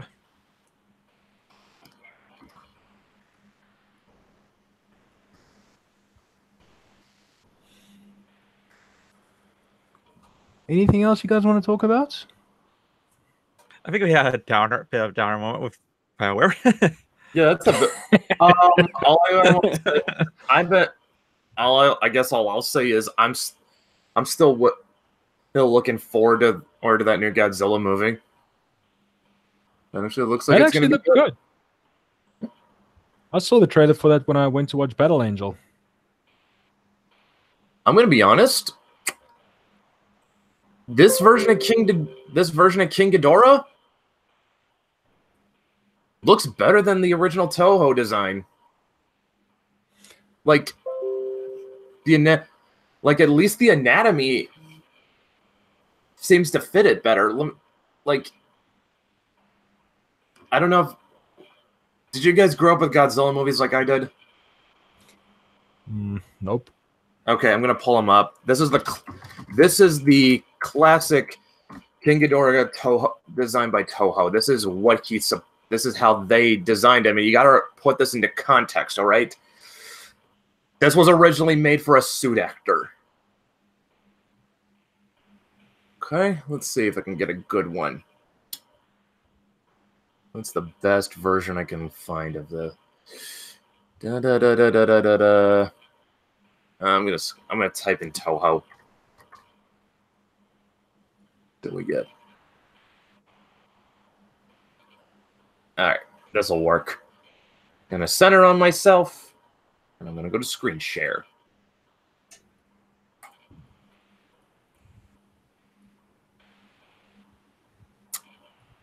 Or something's supposed to be a giant alien dragon from outer space. Does anything kind of feel off about him?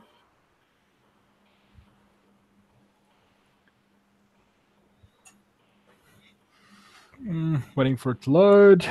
Shitty connection. Huh. As usual. Huh. I mean, look at those wings. Yeah. Those look like they're functional. Not entirely. Really shows that this was made with a suit actor in mind, right? Yep. I don't remember when I disassembled those. Okay, here's what he's supposed to look like in the Legendary movie. Actually, it looks like all we've got so far is just some concept art, but I don't know. The wingspan just looks like the wings actually look like they could work. Is what I'm saying. Is what I'm getting at. They most definitely do. Come on, you got it. Yeah. Well, at least again, though, this is just concept art, but that's probably. Let me check Monsterverse. Maybe that gives me something better. And still concept art, but you know what? I'm just if that. You'll take it. Yeah, I'll take it. Look, that seems to match up with what I saw in the trailer. The wings actually look like they could work. Yeah.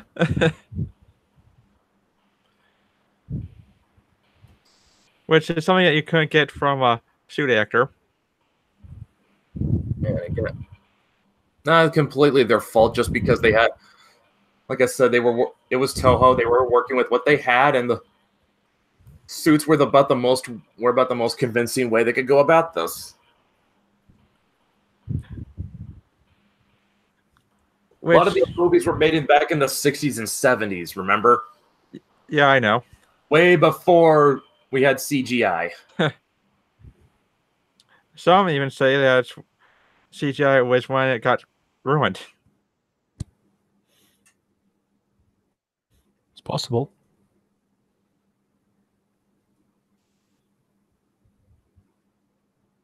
You know, there's some movies that you don't really need special CGI for. You just need convincing practical effects.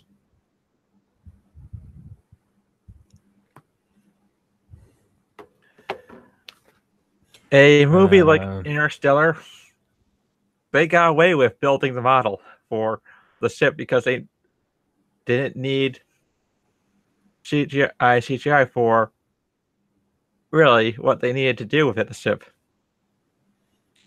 That's very cool. I mean, ultimately, at the end of the day, if you think about all these things when it comes down to it, a lot of these movies could have been a lot better or worse, depending on a lot of choices that they made. Yep. And ultimately, when you really want to get down to it, sadly, trying to think of which movie it was that I watched, but there was one that stuck in my mind that this would have been a lot better had they done. Oh, great.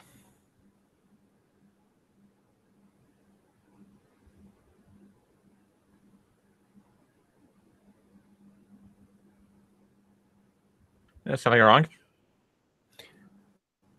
My connection probably went a little bit there.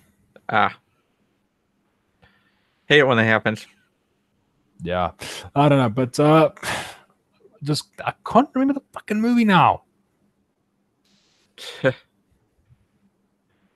I hate it when that happens too. Yeah, that's crazy. But anyway, yeah. So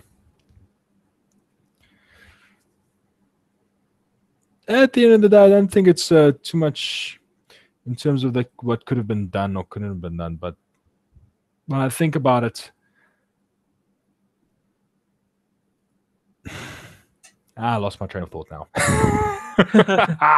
Well, Brett's gone, so we're gonna be losing the feed live stream anyway. Nah, probably. So Sorry in case, about that. yeah, so in case we get cut out in mid sentence, goodbye everyone. We'll see you next time. And go Yeah. ahead, Tank. Yeah, it's crazy. Well, Brett's doing a hard reset, so yeah. It's He might be 50-50. back. Yeah, it's 50-50 that we're gonna be live. Yeah. I don't know. At the end of the day, there are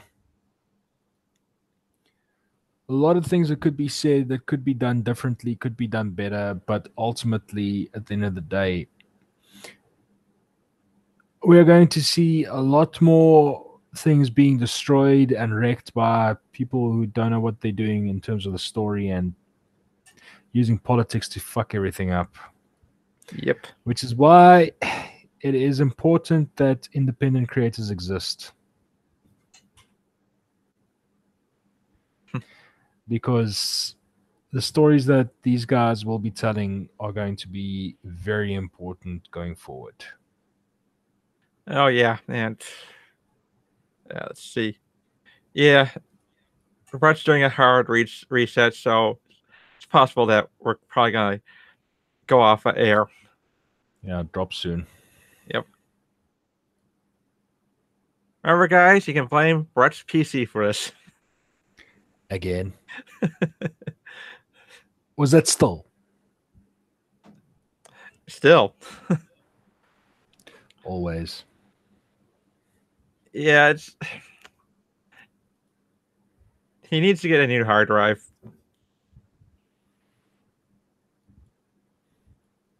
Yeah, not just a new hard drive. He needs an entirely new PC.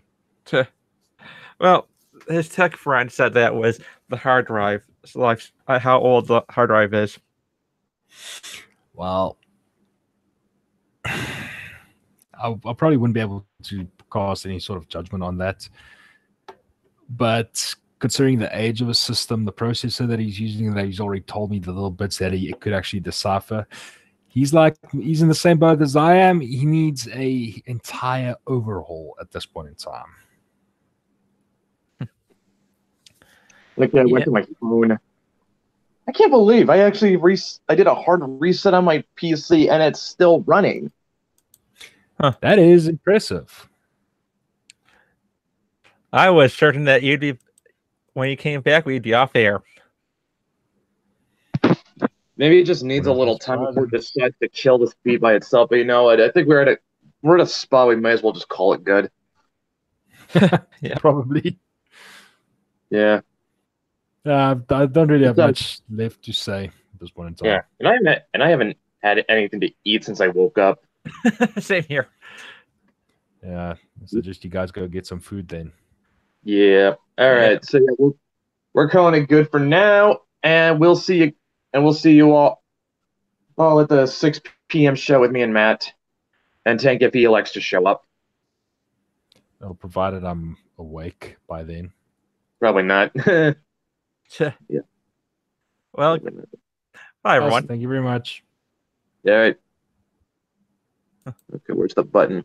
Where's the button to kill the